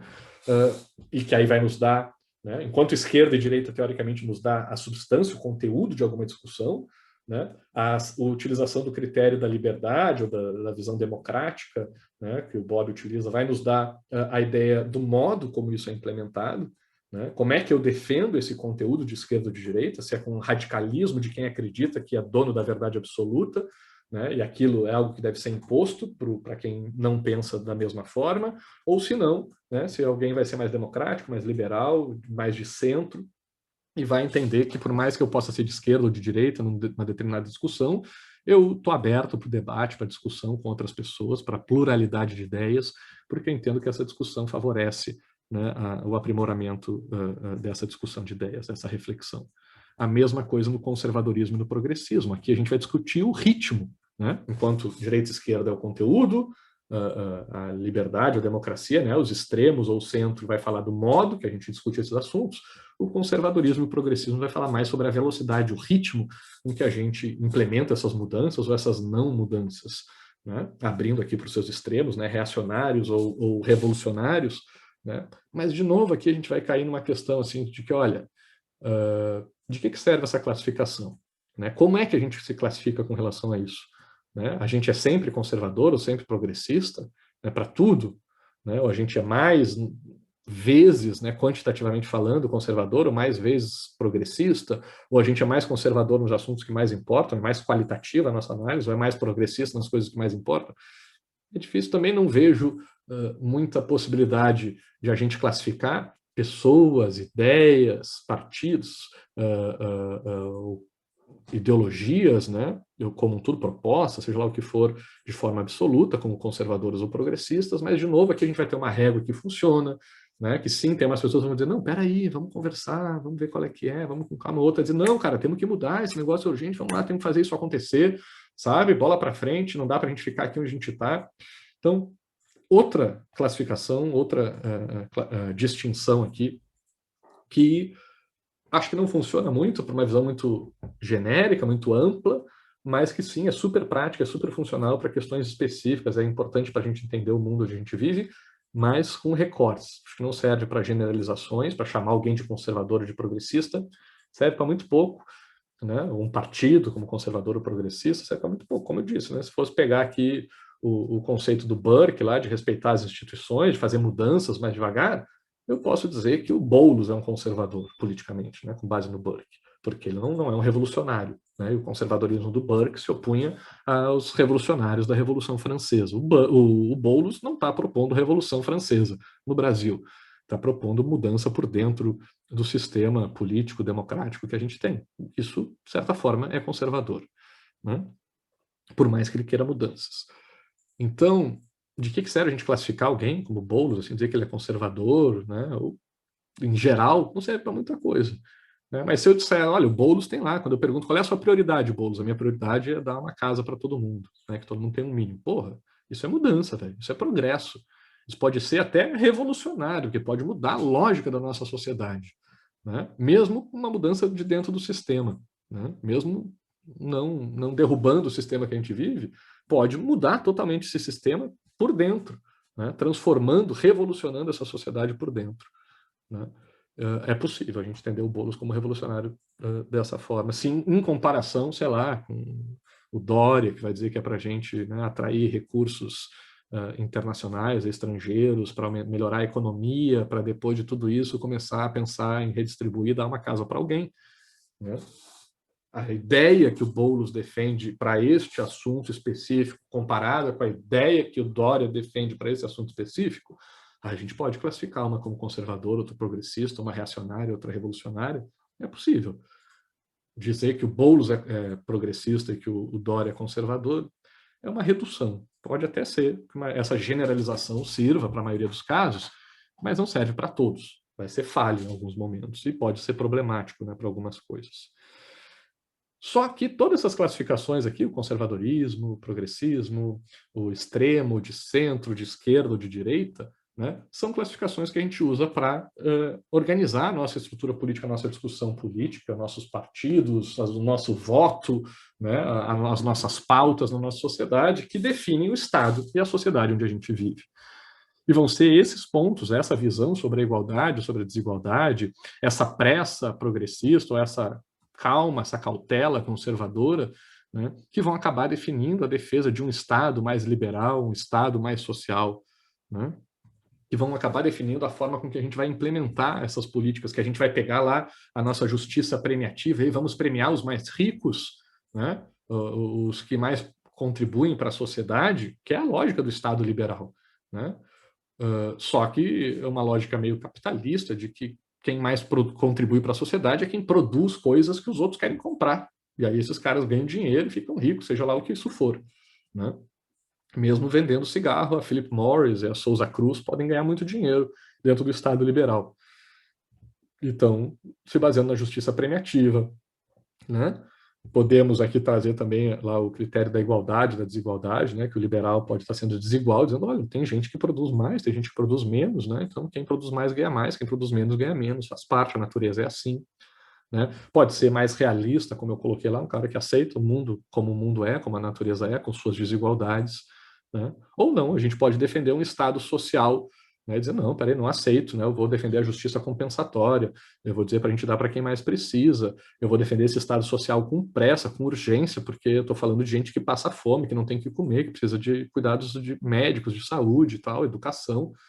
Né? Então, eu preciso dessas coisas com urgência. Eu vou defender que isso está alinhado ao princípio da igualdade, da diminuição das desigualdades, né, que tem a ver com uma ideia mais de esquerda, né? Então, todos aqueles valores, aqueles princípios que a gente discutiu antes, e aquelas classificações, vão acabar contribuindo para a definição do estado onde a gente vive, né, das prioridades, das pautas, dos objetivos, das metas, da destinação dos recursos que o nosso estado vai ter, né, e vai definir, no final das contas, a sociedade onde a gente vive, a implementação daqueles valores todos que a gente falou. A gente também vai poder usar esses critérios para definir quem é que vai implementar, como que vai ser a forma de governo que vai implementar esses valores, essas políticas, essas pautas. Vai ser né, que vai ter uma referência, porque a gente vai acreditar lá naquelas políticas de longo prazo, né, que a monarquia aparentemente permite de forma mais eficiente, ou não, a gente vai defender um governo aristocrático, onde os melhores, os mais capacitados, ou pelo menos um pequeno grupo, seja ele de quem for, né, acabe governando. Ou não, vamos partir para a lógica democrática, para evitar justamente, né, a dificuldade daqueles mecanismos de escolha, de saber quem é a família real, quem são os melhores, vamos deixar todo mundo participar, né, sabendo também dos problemas, né, que o regime democrático traz, né, a república democrática traz aqui para essa discussão. Vai ser uma outra forma de implementação também de todos aqueles princípios que a gente discutiu anteriormente, né? Podemos ter as nossas preferências aqui, mas isso não nos impede de reconhecer, por um lado, por exemplo, que temos, né, acho que todos nós aqui, acho que ainda somos republicanos e democratas, né? Mas isso não nos impede de reconhecer, né, o sucesso aí das políticas de países monárquicos, né, mesmo que às custas da exploração aí de suas colônias ou de outros países, né? E também não nos impede de reconhecer o fato de que, na prática, como dizem os elitistas, né, que na prática todo governo acaba sendo de uma pequena elite, né, então de uma forma de oligarquia, né, uma aristocracia que acaba governando todas as sociedades que a gente tem por aí. Também podemos trazer essa discussão, né, para lógica de se a gente vai utilizar, né, especialmente aquela questão lá do conservadorismo político do Bullock, né, para defender uma democracia representativa, porque daí a gente tem instâncias intermediárias, né, instituições, né, que regulam e que moderam, né, essa vontade popular e fazem com que a gente não defina as nossas questões com base nos ímpetos individuais, em vontades individuais ou reações emocionais a determinadas situações, raciocínios de curto prazo, né, que a população pode acabar trazendo para uma lógica de democracia direta. Então, a gente pode defender a democracia representativa, esses mecanismos de representação, como formas de conter esses ímpetos populares que podem trazer prejuízos para a nossa sociedade. E, de novo, aqui, né, a gente vai ter que tentar achar uma forma de implementar aqueles princípios, aqueles valores que a gente discutiu anteriormente. E, como a gente viu, nenhum deles nos ofereceu uma base sólida para a gente encontrar qual é o melhor caminho em todas as situações. Então, aqui a gente acaba só vendo um desdobramento daquela indefinição que os valores e os princípios iniciais, as classificações iniciais nos apresentaram, se materializando também na nossa impossibilidade de definir o que é melhor para todos os casos: monarquia, aristocracia, república, Estado liberal, Estado social, democracia representativa ou democracia direta. Certo? E na discussão de todos esses assuntos, a gente pode trazer uma visão mais neutra, né? E vejam que a neutralidade, né, pode ser vista, como a gente viu na aula passada, né, tanto como dizer, não, eu tenho uma visão neutra porque eu sou o isentão, ou eu sou o científico, eu sou o técnico, eu tenho a verdade aqui, que eu não preciso discutir nessa polarização, porque a verdade está dada pela ciência, ou seja lá de onde vem essa verdade. Né? Então, eu sou um neutro que traga uma verdade indiscutível, que me fecho para o diálogo, porque a neutralidade seria a fonte dessa verdade absoluta, dessa resolução de todos os problemas. Mas eu também posso trazer uma polarização onde cada um dos extremos, né, acredita em si mesmo como sendo detentor dessa verdade, dessa certeza, dessa explicação que soluciona todos os problemas do mundo. Né? Então, tanto polarização quanto neutralidade, nesse ponto de vista, se são vistas como verdades absolutas, como detentoras, né, dessa explicação última sobre todos os fenômenos, acabam com o diálogo, acabam com a interação, né, acabam com a possibilidade de interrelacionamento entre todas essas ideias que a gente, em maior ou menor grau, reconheceu algum mérito. Né? Até lá para a monarquia, sei lá, até para a justiça premiativa, não sei qual é que vocês menos né, teriam apego aí, ou simpatia, mas acho que para mais antipático, por mais antipático dos conceitos que a gente acabou de citar aqui nessa lista, que a gente acabou de analisar, algum mérito, pelo menos, a gente tem que reconhecer a partir do que a gente analisou durante o semestre, né? E se a gente vai ver polarização ou neutralidade como sendo detentor de uma resposta absoluta sobre qualquer um desses assuntos, a gente acaba com esse diálogo e acaba com a necessidade de reconhecer mérito do outro lado, porque a gente já tem a verdade absoluta sobre alguma coisa. E a gente viu na aula passada que a gente também pode ver tanto a polarização quanto a neutralidade como uma abertura para o diálogo, seja a neutralidade como sendo aquele centro, aquele caminho do meio que conecta a esquerda e a direita, como a polarização, né, como o movimento, né, como o estímulo que faz com que o pêndulo não fique parado aqui nesse centro inerte aqui onde ele sempre fica, se nada for feito. Então reconhecemos o problema da polarização e da neutralidade quando são vistos como verdades absolutas, mas também reconhecemos o valor de ambas, né?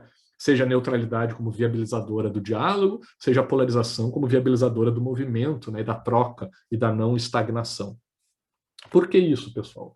Porque tudo isso que a gente discutiu, todos esses termos que a gente acabou de trazer aqui para essa discussão, como a gente viu lá no começo do semestre, são frutos da nossa capacidade de criar uma linguagem ficcional, da nossa forma de comunicação tão complexa que cria coisas que não existem na natureza, né? Então, a justiça, a ética, a igualdade, a liberdade, a democracia, né?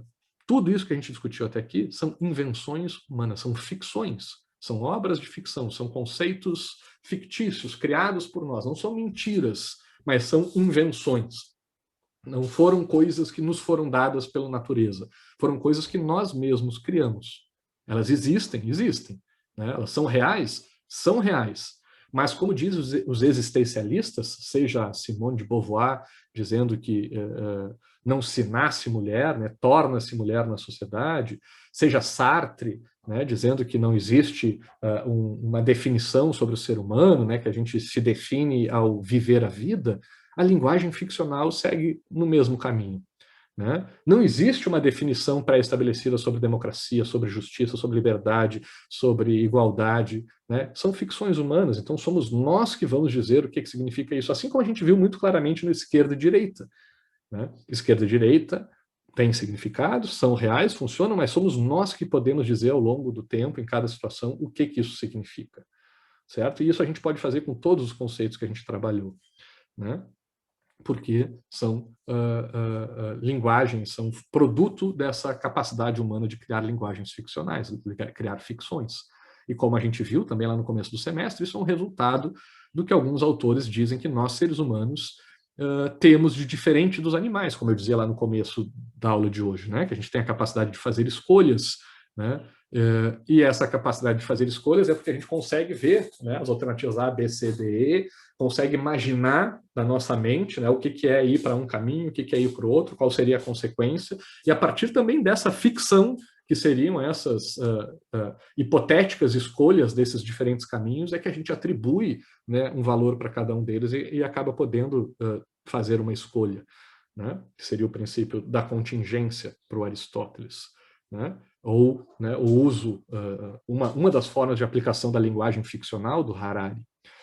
Porém, a gente não pode negar, ao longo desse processo todo, que nós também não deixamos de ser parte da natureza, né? Mesmo que a gente acredite no livre-arbítrio, como a gente colocou, ou na igualdade, né, a gente não deixa de ser um animal, né, que se desenvolveu dentro da natureza, que é parte da natureza. Então, nós também temos os nossos processos biológicos, a gente também tem a matéria que afeta, né, o nosso corpo e as nossas decisões, fazendo com que a coisa seja um pouco mais complexa, porque somos, ao mesmo tempo, bichos e humanos, né? Somos, ao mesmo tempo, iguais, né, aos outros animais, às outras coisas da natureza, mas também temos algo de diferente, ou que pelo menos a gente acredita que seja diferente, que nos permita seguir caminhos diferentes e construir ideias diferentes.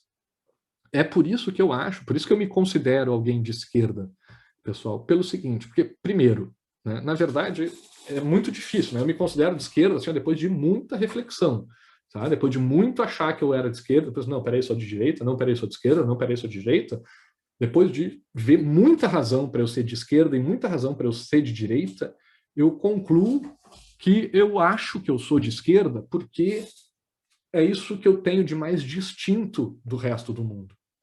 Né? Porque, em comparação com o resto da natureza à minha volta, né, parece que o que nós seres humanos, temos de diferente é essa capacidade da linguagem ficcional, essa capacidade de seguir o princípio da contingência, de criar coisas que não existem, de sonhar com essa sociedade ideal, de acreditar num mundo mais igualitário, mais justo, mais ético. Né?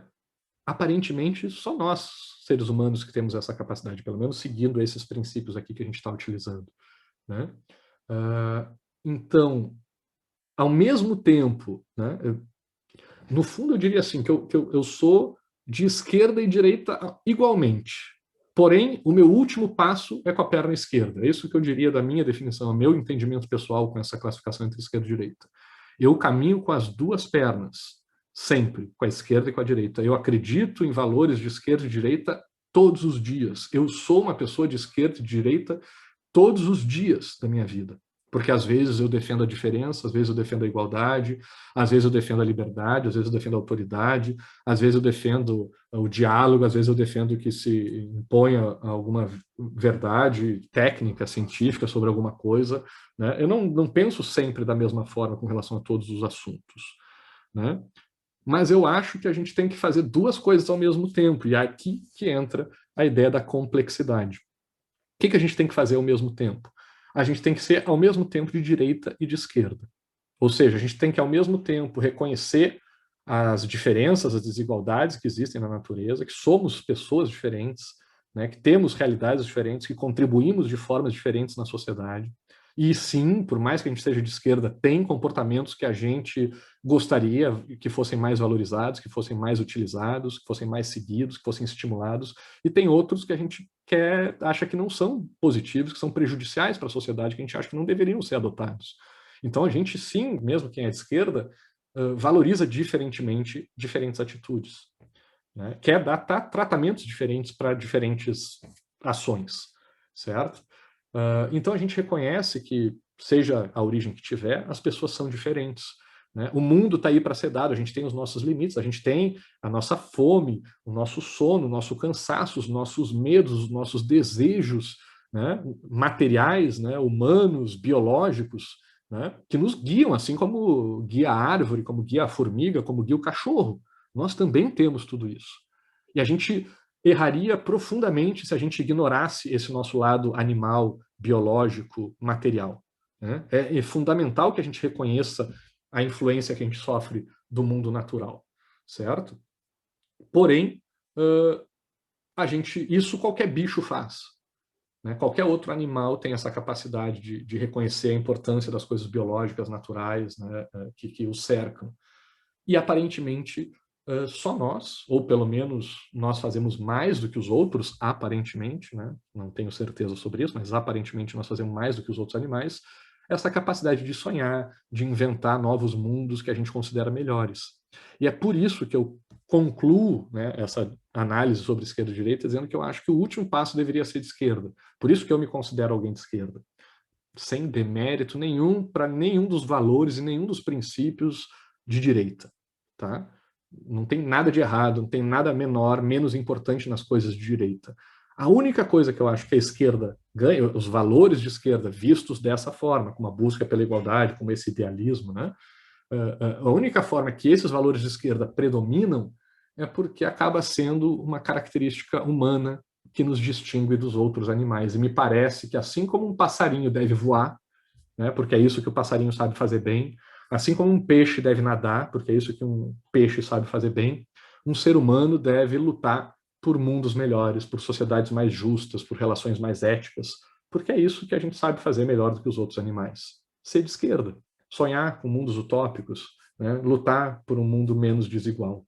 Né? Por isso que eu acho que a gente, eu me entendo de esquerda e, de certa forma, acho que para ser humano, né, para satisfazer, realizar essa potencialidade humana de forma plena, todo mundo deveria reconhecer, pelo menos, essa importância, né, dessa nossa característica, né, esse seu lado, né, de certa forma, aí, usando esses critérios, esse seu lado de esquerda.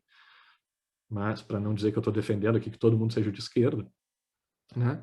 Lembrando, né, que fazer isso o tempo todo, lembrando das nossas limitações, das nossas influências naturais, da desigualdade que sim o mundo tem e que faz parte do mundo e que a gente não tem como fugir delas. Portanto, lutar pelos valores de esquerda, sempre reconhecendo, né, as constatações de direita. Por que isso? Porque também se a gente fosse seguir o valor de direita, essa ideia de que as coisas são desiguais, a gente acabaria indo para o lado de então não tem nada para fazer, véio. Deixa o mundo ser como é e foda-se. Né? E isso é meio que o que os animais fazem, é isso que eu sinceramente acho. Acho que se a gente acredita ainda em alguma coisa que nós temos algo de diferente dos outros animais, que a gente chama de humanidade, né? Eu acho que deve ter a ver com isso. Né? Eu acho que seguir essa ideia de direita, de aceitar os biologismos que a natureza nos impõe, né, seria muito comodismo, seria muito não fazer nada com aquilo que a natureza nos dá. E me parece que nós, enquanto seres humanos, temos sim muita capacidade de fazer, de transformar as coisas que a natureza nos dá. Certo? Só que isso, né, como eu estou dizendo aqui, é algo a ser feito com equilíbrio, né, com essa noção de trazer ao mesmo tempo essa visão de esquerda e de direita, né, e todos esses conceitos que a gente levantou aqui, liberdade, autoridade, igualdade, diferença, e todos os outros, né, com esse equilíbrio, sabendo que um leva ao outro, né, que discutindo um a gente entende melhor do outro, e debatendo e trazendo ideias contrapostas, aqui a gente amadurece as nossas visões, a gente aperfeiçoa elas, a gente melhora elas, a gente aprofunda mais nelas. Tá? E eu, como eu disse, eu acho que os orientais conseguem traduzir essa dialética, essa complexidade e essa inter-relação entre opostos que faz parte da ciência, faz parte da filosofia política, né, e da filosofia como um todo. Né? Eu acho que eles conseguem traduzir isso nessa imagem do yin yang, e acho que essa visão aí é fundamental para a gente entender essa proposta da nossa disciplina. Mas eu sei, pessoal, que muitos de vocês podem olhar para isso, né? E talvez não muitos, né? Porque afinal vocês ficaram aqui até o final do semestre, mal ou bem. Então, alguma simpatia a essa abordagem, imagino que vocês têm, alguma aceitação a essa visão filosófica, acho que vocês têm. Mas eu também não quero deixar de, não queria que a aula fosse uma coisa assim tão filosófica. E o que eu faço com isso? Sei lá, esqueci, tive uma aula muito legal, fiquei refletir sobre um monte de coisa, mas não soube o que fazer com elas. Pareceu só viagem da cabeça de alguém que fica filosofando sobre coisas imateriais e abstratas e longe do mundo real. Então, eu quis trazer aqui algumas questões mais práticas, né? Para a nossa visão aqui da nossa disciplina, né, aqui ainda concluindo aqui essa visão dialética e do yin yang, né, para discutir a nossa forma de educação na sala de aula, né, a nossa forma de estudar e de propor essa disciplina, os assuntos que a gente estuda aqui. E o Paulo Freire, né, um maior, né, educador brasileiro, pelo menos um dos maiores, né, por mais que a gente tenha sei lá, se alguém não gosta muito dele, aí não queira reconhecer muito seu valor, mas pelo menos entre os melhores, os maiores educadores brasileiros, com certeza a gente tem que colocar ele, vai nos dizer, né, que enquanto a educação não é liberadora, o sonho do oprimido é ser opressor, a gente acaba reproduzindo as lógicas que nos antecedem e acaba retroalimentando os problemas que a gente acaba querendo combater, né, se a gente não utiliza uma lógica de educação libertadora. E a proposta dessa disciplina era, de alguma forma, tentar explorar diferentes formas, né, de trabalhar, de educar, de pensar esses assuntos que a gente trabalhou. A gente viu que, no começo da disciplina, que quando a gente começa a falar sobre algum assunto, a gente tem aqui, de acordo com o efeito Dunning-Kruger, aquela ilusão de que a gente sabe muito sobre alguma coisa. Né? Quando a gente conhece pouco sobre um assunto, a gente jura que a gente é um especialista nesse assunto. E quando a gente estuda mais ele, a gente vai vendo que a gente não é tão especialista assim, que a gente não sabe tanto assim sobre esse assunto, a gente começa a ter dúvida, né? A gente começa a se perder, vai nos trazendo um incômodo, uma insatisfação. Quem trabalha com ciência na área acadêmica vai viver muito isso. Eu falei para vocês que eu passei por isso, né, nessa última pesquisa que eu fiz, passei no meu doutorado, no meu mestrado, no meu TCC. Toda vez que eu fui estudar um assunto, eu passei por esse processo aqui de dúvida, de achar que não sei mais sobre aquele assunto.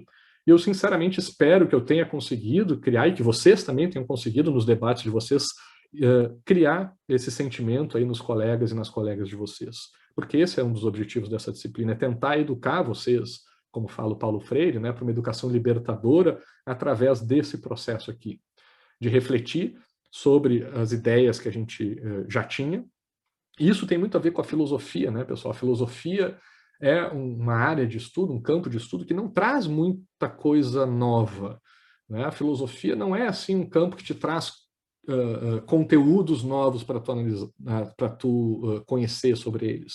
Geralmente a filosofia é um campo mais reflexivo, né? É uma área da ciência, né? Se a gente quiser classificar filosofia como ciência, é uma área da ciência que nos faz pensar sobre conceitos, ideias, conteúdos que a gente já tem, né? Ou às vezes até sobre nós mesmos, que é o que aqui esse gráfico nos propõe, né? De certa forma.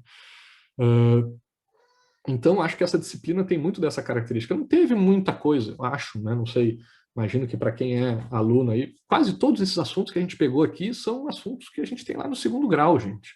Né? A grande maioria dos autores que a gente estudou nessa disciplina aqui são assuntos que caem no vestibular, sabe? Claro que algumas coisas a gente aprofundou um pouco mais, mas vocês aí que são, né, do curso de, sei lá, ciência política, relações internacionais, gestão de políticas públicas, isso aí, né, já devem ver com muito mais profundidade em outras disciplinas, como eu falei lá no começo do semestre. O objetivo dessa disciplina aqui nunca foi tornar vocês um especialista em nenhum dos assuntos que a gente trabalha, porque tem gente muito mais preparada para ajudar vocês nesse processo do que eu. Eu não sei, não sou um especialista em nenhum desses temas que a gente colocou aqui, a ponto de poder, né, aprofundar alunos da UNB, né, de curso superior, né, de cursos aí das ciências humanas, que estudam isso com muito mais profundidade em outras disciplinas. Né? O objetivo dessa disciplina foi fazer vocês refletirem sobre esses assuntos que vocês já tinham, e especialmente refletirem sobre como vocês lidam com esses assuntos, né? A forma com que vocês olham, enxergam e entendem esses assuntos. Esse era o objetivo dessa disciplina principal. Né? Que bom, se alguma coisa, se algum conteúdo que vocês não conheciam, vocês passaram a conhecer, ótimo, extra, brinde. Mas o objetivo da disciplina não era esse. O objetivo era fazer vocês refletirem sobre o que vocês já sabem, causar estranhamento sobre conceitos, ideias que vocês já tinham como certas, que vocês nem refletiam mais porque já eram dadas. Eu defendo a igualdade, eu sou um democrata, né? Eu sou de esquerda ou de direita, né? Eu defendo tal tipo de justiça. Né? Reflitam sobre isso, pensem. Né? Será que vocês realmente são assim? Por que vocês são assim? Será que não tem outras formas de pensar sobre isso? E será que não tem como até vocês amadurecerem essas ideias que vocês já têm, sem mudá-las, né? Sem passar a pensar diferente, mas só entenderem com mais profundidade essas ideias que vocês já têm? Só que esse processo gera um incômodo, gera certas dúvidas, né? É difícil, é problemático, né? Sei lá, tem o professor Sandel, esse no começo e no final do curso dele lá em Harvard, ele fala sobre isso. Eles, olha, gente, aqui a gente vai discutir filosofia política, e eu adoraria prometer para vocês que depois desse curso vocês vão sair daqui pessoas melhores, né? Que vocês vão sair daqui, sei lá, cidadãos ou cidadãs melhores, que isso vai ajudar vocês no mercado de trabalho, mas eu não posso garantir isso para vocês. Né? Eu não posso garantir isso para vocês, e ele ainda fala assim, olha, tem a chance de vocês saírem daqui cidadãos piores do que vocês entraram. Ou pelo menos piores até vocês melhorarem. Né? E eu até, quando eu reassisti aí essas aulas dele para montar nossa aula de hoje, e eu fiquei pensando sobre isso, será que o cara estava falando isso lá no começo dos anos 2000, mas quando ele fala que é possível que essa reflexão filosófica, né, esse amadurecimento sobre as ideias, sobre o mundo, sobre a política, né, podem gerar cidadãos piores antes que esses cidadãos melhorem, né, se tornem cidadãos melhores. Será que não é isso que a gente está passando, pessoal, naquela nossa discussão sobre democracia? Será que não é isso que a gente está vendo no mundo? Né? Porque aquela polarização que a gente falou ali também, que pode ser benéfica ou prejudicial para muitas coisas, e geralmente a gente atualmente vê como algo negativo, né, porque separa as pessoas, impede o diálogo. Por outro lado, sinceramente, cara, quem se lembra aí de como que eram as discussões políticas até pouco tempo atrás, cara, no Brasil especialmente, não, não se tinha tanta participação, cara. Não sei, vocês são mais novos, mas eu vi isso muito claramente. A população brasileira não sabia o que acontecia na política. Né? Não é que agora a gente saiba e acompanhe muito bem da forma adequada, mas, cara, a gente sabe, parece que tem uma participação maior, parece que a gente deixou um pouco de lado a novela e o futebol, e agora a gente gosta de brigar por política. É uma merda a forma que a gente está lidando com política. Mas política passou a ser um assunto mais vivo na nossa sociedade. Né? Querendo ou não, essa polarização nos atraiu para discutir sobre isso. Tem gente, eu não sei quem foi que eu vi esses dias falando que agora, acho que era alguém de direita que estava falando isso, sabe? Que estava dizendo, olha, gente, tudo bem, vocês podem criticar o que for dessa polarização, mas hoje em dia tem uma galera que não sabe o nome dos jogadores da seleção brasileira de futebol masculina e que sabe o nome dos ministros do STF, ou que sabe quem é o presidente da Câmara, o presidente do Senado. Né? E que entende um pouco mais dessa relação de força, que entende um pouco, né, do que está na Constituição sobre algum assunto, porque para brigar sobre aquele assunto na polarização foi lá dar uma estudada na Constituição. Né? Estamos falando aqui, talvez estejamos piores para estarmos melhores, um consolo, parece o fim do poço. Eu não sei, sabe? Não sei. Eu acho que sim, eu acredito que nesse processo democrático, acredito que isso é um processo de amadurecimento, e acho que faz parte essa participação mais direta ou de alguma forma mais efetiva na democracia da população, é que eu acho que está levando a esses radicalismos que a gente está vendo, essa polarização que a gente está vendo, que é prejudicial por um lado, mas pode ser vista como uma etapa, né, um inicial aí de crescimento. Como, sei lá, meu filho, para aprender a caminhar, ele primeiro começou a levar tombo, sabe? E assim que ele aprendeu a caminhar, caindo. Né? Talvez para a gente aprender a fazer política e ter uma democracia mais efetiva, a gente precisa de uma sociedade de absurdos, meio fascista, né? Ou meio comunista, né? Para trazer aqui os dois lados.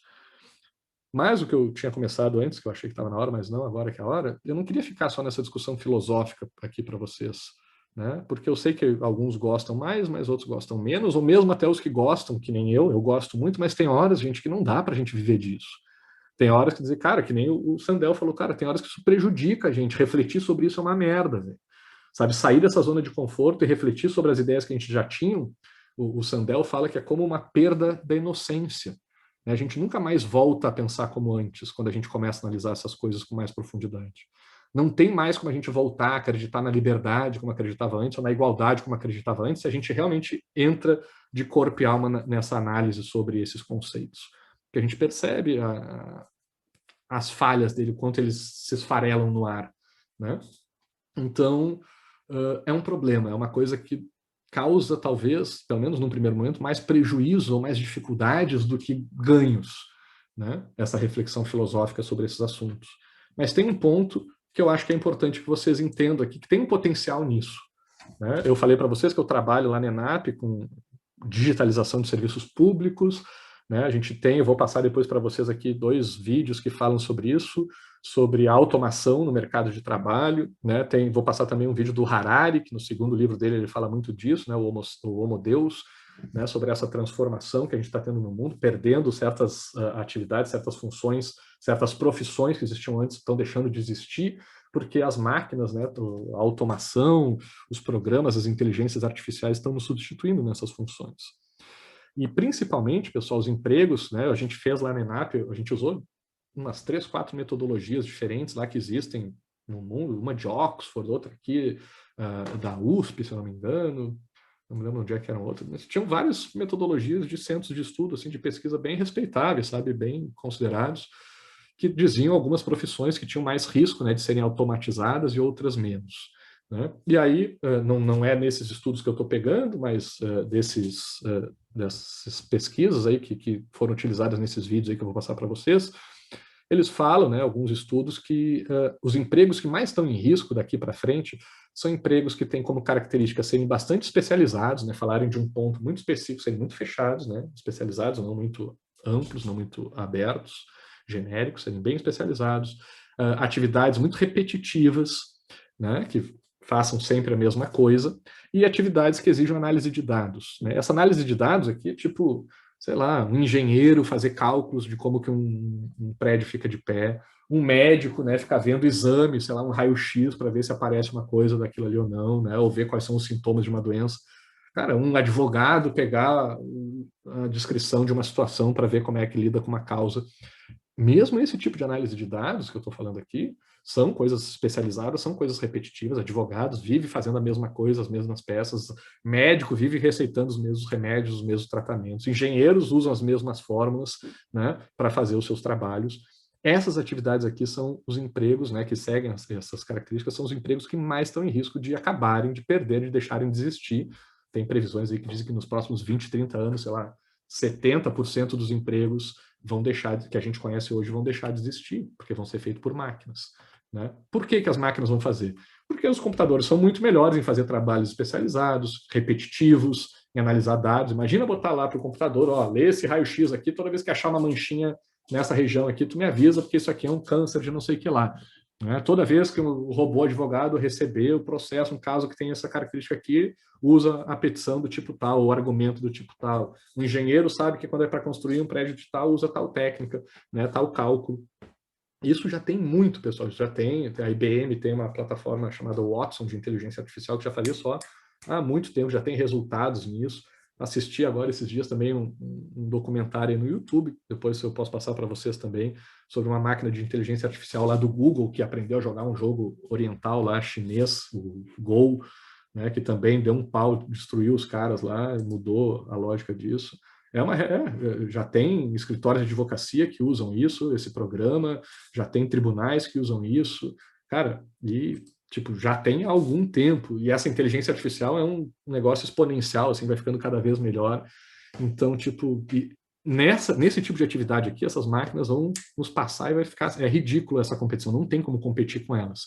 Assim como na Revolução Industrial anterior que a gente teve, né, como hoje a gente não cogita o ser humano competir com máquinas para levantar peso, sabe? Tu não vai competir com um guindaste, tu pode treinar, tu pode esforçar, tu pode fazer exercício todo dia, mas tu nunca vai competir com força com um guindaste, né? Com um trator, né? Tu não vai arar uma terra na mesma velocidade de uma aradeira, né? De um trator, sei lá como é que é o nome, colheitadeira, né? Então, tipo, não tem como a gente competir também nessas atividades aqui daqui para frente. Além do que essas máquinas trabalham 24 horas por dia, 7 dias por semana, não desobedecem, não descansam, não vão no banheiro, não param para comer, né? E não cobram nada, né, pessoal? São de graça, né? Só comprar elas, só, né, paga uma vez, já tem elas para sempre, faz a manutenção e deu, né? Por outro lado, pessoal, né, o que esse vídeo que eu vou passar para vocês mostra, a gente ainda usa um sistema educacional que foca em ensinar vocês a se especializarem num assunto, né, através de exercícios repetitivos, né? Como é que eram as atividades? Aqui nas ciências humanas a gente ainda tem, sei lá, geralmente perguntas mais abertas, né, nos trabalhos escritos e coisas assim, mas para vocês chegarem aqui, vocês passaram por Enem, vestibulares, coisas assim, provas, né, objetivas, que vão lá com exercícios repetitivos, que verificam se vocês são bons em memorizar dados, né, se vocês são bons em cumprir ordens e ouvir uma coisa e repetir aquilo sem repetir muito, e numa lógica também competitiva, onde um tenta ganhar do outro, né, muito também que se baseia naquela lógica lá premiativa, né, pessoal, na justiça premiativa. Porém, o cérebro humano tem uma característica muito diferente, né? Nosso cérebro é bom em analisar coisas diferentes, não em focar só em uma coisa, né? Tem aí casos, esse vídeo que eu vou passar para vocês mostra alguns exemplos disso, mas eu sempre ouvi do Einstein, eu não me lembro quais eram as áreas, eu acho que era física quântica, física mecânica, né? Que o Einstein conseguiu misturar duas áreas da física que eram totalmente separadas. É tipo isso, assim, a gente é bom em pegar um pedaço de uma coisa, um pedaço de outra coisa e criar uma outra coisa que não existia por causa da nossa linguagem ficcional que o Harari fala, né, pessoal? Isso o computador não leva muito jeito. E nós somos bons nisso. Mas nós somos treinados para ir ao contrário do nosso cérebro, né, para a gente se especializar numa coisa. A gente é bom também para lidar com coisas imprevisíveis, não com coisas repetitivas, previsíveis. Né? Mas a gente é treinado para lidar com situações previsíveis, apesar do nosso cérebro ser bom em fazer coisas que a gente não previa, a gente inovar, né, e improvisar, né? Nós somos bons nisso, as máquinas não, né?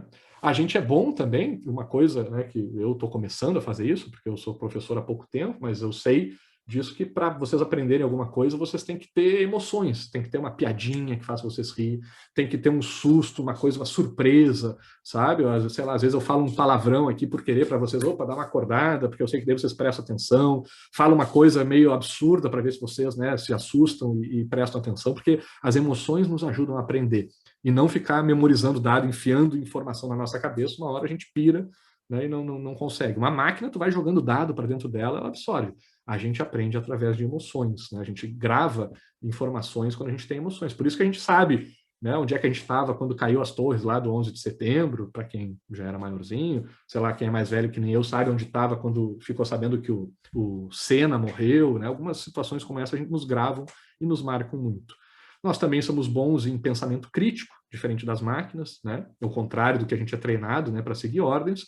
E também a gente é muito bom, os seres humanos são muito bons em trabalhar de forma complementar, em um ajudar o outro, né, a conseguir produzir mais, ao invés de ficar competindo um com o outro e tentando um ganhar do outro. Quando a gente trabalha junto, um permite o aumento da potencialidade do outro.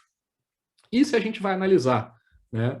Aqui também algumas pesquisas que fizeram no mercado mais atual de mercado, né? De quais são as habilidades que estão sendo mais buscadas atualmente, especialmente por essas atividades aí que se vê que tem mais potencial aí para o futuro, de continuar existindo para o futuro, as empresas mais de tecnologia, buscam pessoas que sejam boas, né? Que tenham habilidades para criar novas ideias, né? Para resolver problemas imprevisíveis, que saibam lidar com relações interpessoais, né? Que envolvam emoções humanas, que tenham um pensamento crítico e que saibam trabalhar de forma complementar. Ou seja, procura habilidades que o nosso cérebro leva jeito para fazer, mas que o nosso sistema educacional geralmente não nos ensina a trabalhar dessa forma, né?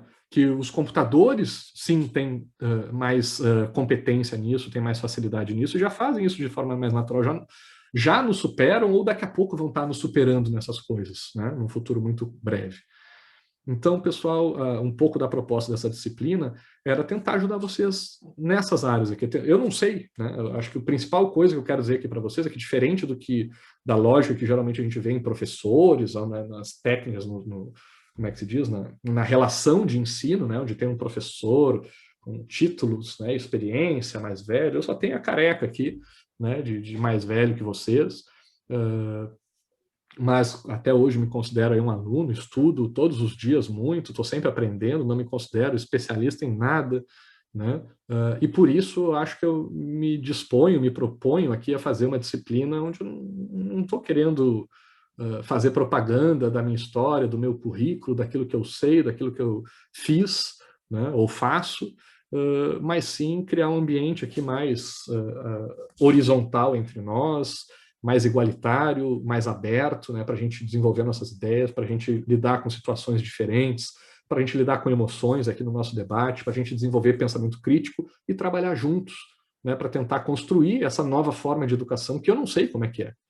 Eu não estou aqui dizendo para vocês, olha, eu tenho uma técnica, uma metodologia educacional, pedagógica para desenvolver essas habilidades em vocês. Eu não sei, pessoal. Eu estou tentando fazer alguma coisa diferente, porque eu só sei que a gente tem que lidar com uma situação diferente. E seguir a forma que a gente fazia aqui, desse sistema educacional que a gente sempre teve, não me parece ser o melhor caminho, né, para lidar com uma situação totalmente diferente.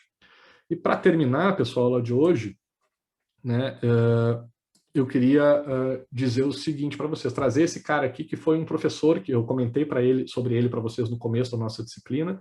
Ele foi meu professor no curso de Direito, na PUC, lá do Rio Grande do Sul, né? O cara aqui na foto da direita, vocês estão vendo ele no escritório de advocacia dele, com os livros e com o vestido todo, né, de advogado, todo arrumadinho.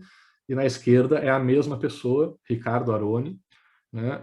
Só que tocando guitarra. Ele era um guitarrista, chegou a tocar com a banda Motorhead, pessoal, numa excursão que eles fizeram pelo mundo. Aí, uma história muito doida. Acho que foi o baixista dos caras que não estava podendo participar da excursão, e aí não sei como ele conseguiu entrar, tá? Esse cara, cadê o livro dele aqui? Aqui, ó. Acho que eu já falei para vocês esse livro dele, né? Direito Civil, Constitucional e Teoria do Caos. Ele tentou uma vez, eu fui no escritório dele, ele tentou me explicar, porque quando eu fui aluno dele, ele ainda não falava de teoria do caos, mas depois eu fui uma vez no escritório, não entendi como é que ele liga a teoria do caos, tentava prever as decisões judiciais nos processos que ele trabalhava, com base na teoria do caos.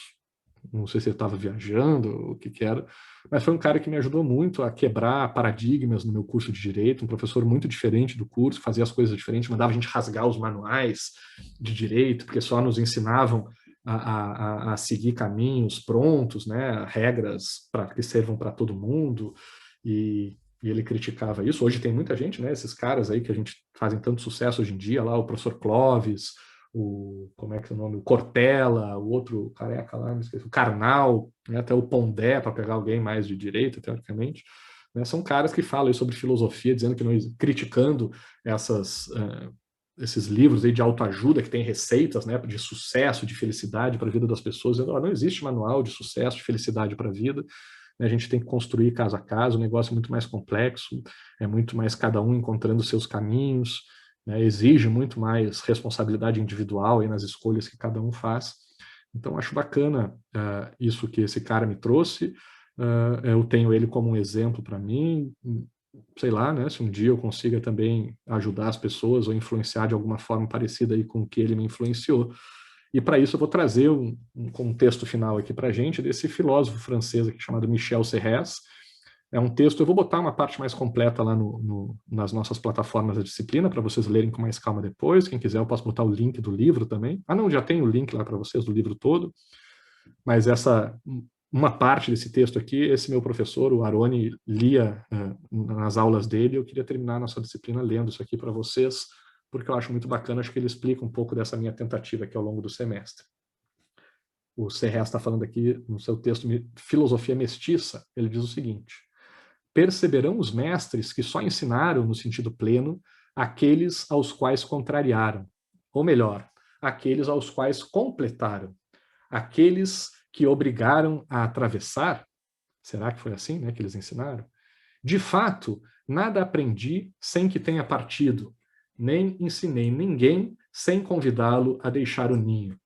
Partir exige um dilaceramento que arranca uma parte do corpo, a parte que permanece aderente à margem do nascimento, à vizinhança do parentesco, à casa e à aldeia dos usuários, à cultura da língua e à rigidez dos hábitos. Quem não se mexe, nada aprende. Então, sim, parte, divide-te em partes. Teus semelhantes talvez te condenem como um irmão desgarrado. Eras único e referenciado. Tornar-te-ás vários, às vezes incoerente como o universo que no início explodiu, disse com enorme estrondo. Parte e tudo então começa. Pelo menos a tua explosão em mundos à parte. Parte, tudo começa por este nada. Nenhum aprendizado dispensa a viagem. Sob a orientação de um guia, a educação empurra para fora. Parte, sai, sai do ventre de tua mãe, do berço, da sombra oferecida pela casa do pai e pelas paisagens juvenis. Ao vento, sob a chuva, do lado de fora, faltam abrigos. Tuas ideias iniciais só repetem palavras antigas. Jovem, velho papagaio. Aprender lança a errância. Sobretudo, jamais tomar a estrada fácil. Melhor atravessar o rio a nado. Partir, sair, deixar-se um dia seduzir, tornar-se vários, desbravar o exterior, bifurcar em algum lugar, porque não há aprendizado sem exposição, às vezes perigosa, ao outro. Nunca mais saberei quem sou, onde estou, de onde venho, aonde vou, por onde passar. Eu me exponho ao outro, às estranhezas. O guia temporário e o mestre conhecem o lugar para onde levam o iniciado, que ainda o ignora, mas a seu tempo o descobrirá.